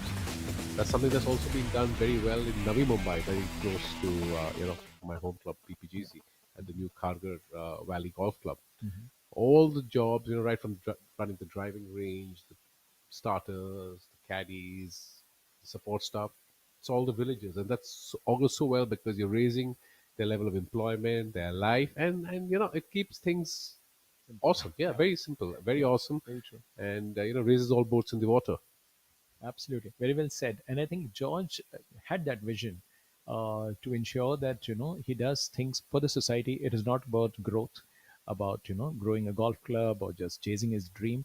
He had a very inclusive sort of an approach, You must, and you can actually see that happening. and that just is it's a very good message, and it takes a lot of hard work because you're training these people literally from scratch. And I was talking about the Carter Valley at Sitco, so it's awesome that the PGTI will be having an event there in December this year, and that course as well, completed its back nine, so as to put it, about a year ago, and will make for a lovely venue. It's 7,300 yards. I played there a bit. It's up in the hills, a lot of elevation changes, a lot of breeze as well, because like any other young course, the trees haven't grown up to full potential. So it can be quite a task. I would love to see how the big boys do there.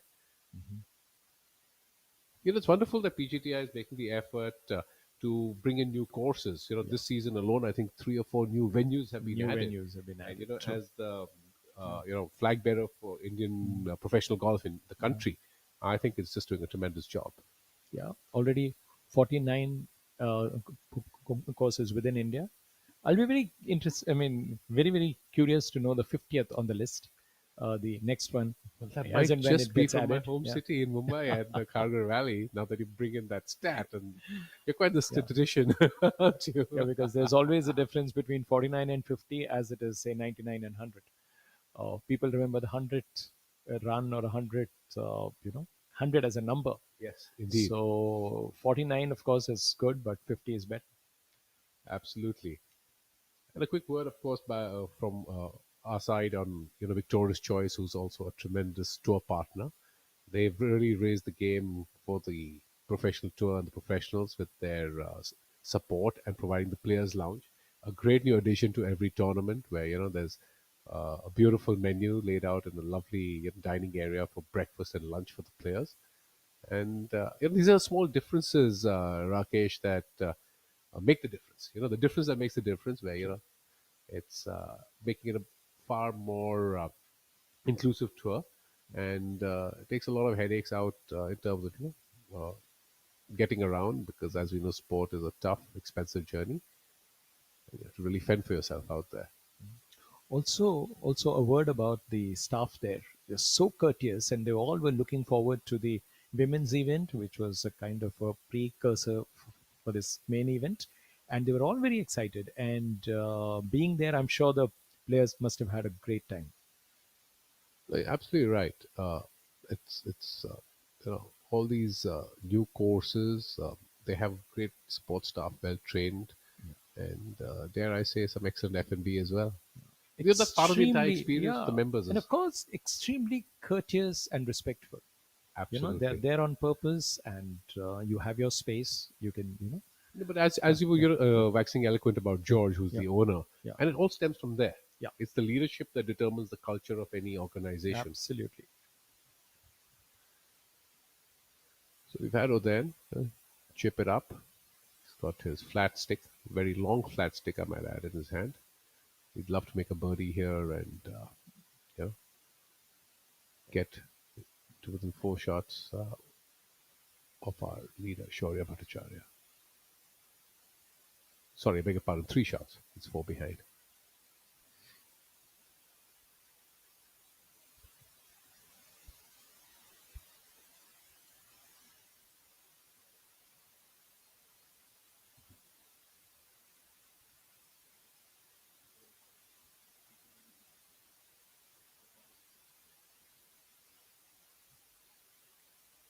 I have Rahul next to me, and Rahul, why don't you tell our viewers about the 15-foot putt that Udayan has? What does he really have to keep in mind?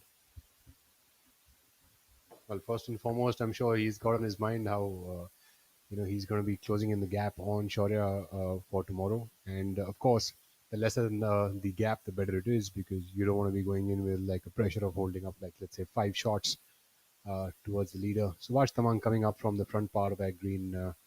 Of course, he's using a putter from there. It's a long way up. About 40 yards in is a pin today on this hole. So, well, if some people are getting up there and making eagles, I don't know what they are eating. Probably must be all the protein shakes they're getting from Amul, because 660 yards plus 40 yards in from the front edges at flag location. And to top it all, the hole is also uphill.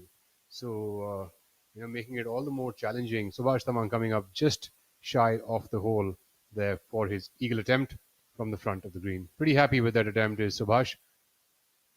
Subhash, of course, has played in a lot of hilly conditions because the Gokarna golf course in Nepal actually happens to be a very hilly golf course, and there also you've got bent grass on the green, so that makes it, there's makes it some amount of familiarity for him. In fact, coming from where he is, and of course he applies most of his practice here at Zion itself. We take a look at Jairaj Sandhu. Jairaj, pretty much a serious campaigner here on the golf course. In fact, from the montage that we saw earlier as well, he definitely has his eyes set on the prize. Coming up that hill, I think it's pretty tough to get that ball to come up 40 yards up from that front part, especially from 660 yards away. There's Jairaj at the right pace. It's plenty good a pace there for Jairaj, but he'd still have to contend with about 6 feet going back towards the hole, maybe 5. Just matters how good you're at speculation, isn't it, as a commentator? Well, Rahul, it's easier done from our armchairs in air-conditioned comfort, right? Absolutely, yes. I wouldn't mind being out there though with the good weather at Kolar, and of course it's windy, of course it's tough, no doubting that. But I'd rather be out there for sure. So we take a look at Udayan. Udayan also seems to be applying up something to do with his feet to understand what kind of slope we have on the green for his particular putt. Seems like this ball is going to break a little bit from the left to the right. Shouldn't be too much of a break, but it'll come from outside of the hole for sure, coming out a little bit like a curler. He's trying to make this putt, make birdie here on this long par 5 18th hole. For those of you who have just about joined us, this, ladies and gentlemen, is the Kolar Open powered by Zion Hills. With a prize purse of 1 crore rupees, this is the first ever professional men's event that is happening here at the Zion Hills Golf County. We take a look at the Olympian Udayan Mane. It seems like my read was much lesser than Udayan is playing to. Udayan seems to be playing nearly 2 grips out towards the left. Look at how that ball's curling back. And wow, Udayan definitely seems to like these left-to-right putts quite a bit, going up to 5 under par for the tournament. And now, within striking distance, of course, just 3 shots away from the leader, Shaurya Bhattacharya.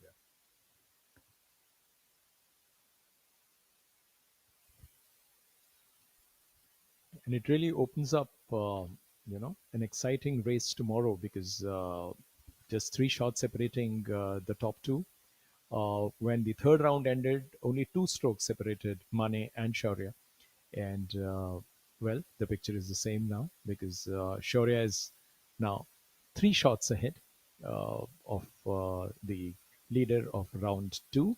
So a nice little putt there for Jairaj Sandhu for a birdie here on the 18th hole. In fact, we're looking at a really interesting day coming up tomorrow for our spectators and for ourselves as well. Anyone even who's going to be walking there on the golf course. Tomorrow we have Shaurya Bhattacharya leading the way at 8 under par, with Udayan Mane sitting pretty at 5 under par, so just 3 shots away, which is nothing for a course like this. We've got Hani Besoya also at 3 under par, which is basically 5 shots away from the leader, and I wouldn't count him out either. And we've also got Kshitij Naved Kaul and Subhash Tamang both perched up at 2 under par. Subhash here, of course, is putting for birdie and might actually go and tie alongside Hani Besoya after this penultimate round.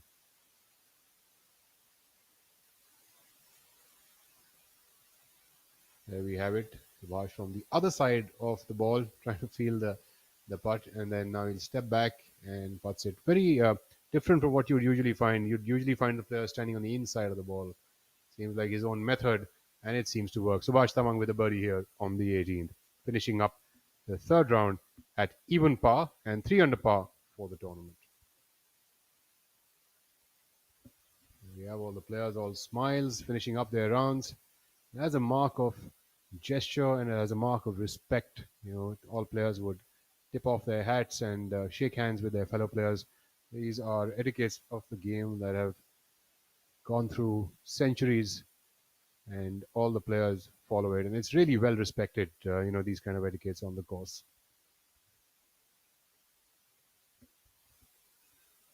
We take that aerial view of the Zion Hills Golf County, and we have that leaderboard up there for you to view. Par 72 golf course, 7,330 yards, one of the longest courses in the country and on the tour, with a brand new back nine and really tough conditions here to be navigated for the players. The PGTI's tournament, the Kolar Open 2025. We take a look at the highlights of the day.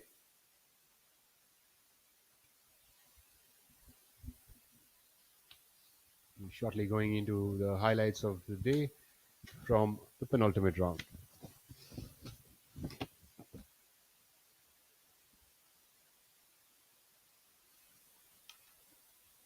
Mohammad Azhar, a nice little right to lefter for him, jumps up quickly to pick it up.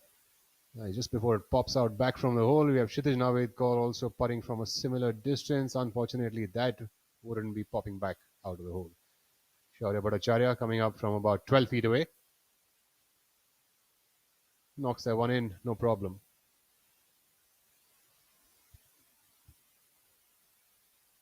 We have Jairaj Sandhu, man with the claw, and claws that one in all the way. Udayan Mane, the Olympian, counterbalancing his way to the bottom of the cup. Looking for a victory as soon as possible. Udayan Mane with just that loss in the playoff just last week. Gunning for his victory. Manu Gandas, that was on our screen. Subhash Tamang coming up for birdie. No problem there, just a 180-degree flip, and that goes in. Shaurya Bhattacharya on the 16th hole, the 210-yard par 3, giving himself a good look at birdie over here with that tee shot. Stunning spinning there off the golf ball. We've got Subhash Tamang from Nepal. There we have him, gaining another birdie. Tamang now will give you a little bit of a fist pump. She did quite silently, but the cameras have caught it. And Udayan Mane curling from the left seems like the kind of putt she likes. Left right curler seems to be right up his alley. Shaurya Bhattacharya for birdie here on the 17th hole, draining it right in the middle of the cup. Take the lead up to 8 under par. 17th was 9 under par, my apologies. Until 18th, Subhash Tamang chipping that one in. That would definitely have to be one of the best chips we saw all day long. Udayan Mane there on the 18th hole to crawl up 5 under par. Jairaj Sandhu also putting for birdie here on the 18th, making his way, reducing the damage a little bit, and now at 2 over par for the tournament. Tamang, of course, on our screen to finish at 3 under par for the day, for the day in total score for the penultimate round. Even par on this ultimate day was Subhash. That was our leader group, ladies and gentlemen, after the third round here at the Kolar Open. Shaurya Bhattacharya leads the way at 8 under par. Udayan Mane follows 3 shots away at 5 under par. Hani Besoya and Subhash Tamang at 3 under par. Kshitij Navedkar at 2 under and Tapendra Ghai at 1 under par. So we are looking forward to an exciting final day coming up on Friday, August 29th. There we have our leaderboard on your screens. Go on, you can also check out all the leaderboard for the players you might not be seeing on the screens. It's available at pgtofindia.com. All the information about the PGTI's tournaments, the live scoring, as well as any player information that you might like to know about your favorite players. You can also look that up on the pgtofindia.com website. And you can also check out their Instagram handles, all of the players. If you're a fan of any of these players, you can go along and check out their Instagram handles, their social media. All of it is up for the viewing. In fact, mostly you will find golf at the end of their names, and that should be a pretty easy way to find them. So that'll be me, Rahul Bajaj, signing off now from the commentary box alongside my co-commentators, Shivasnath and Mr. Rao.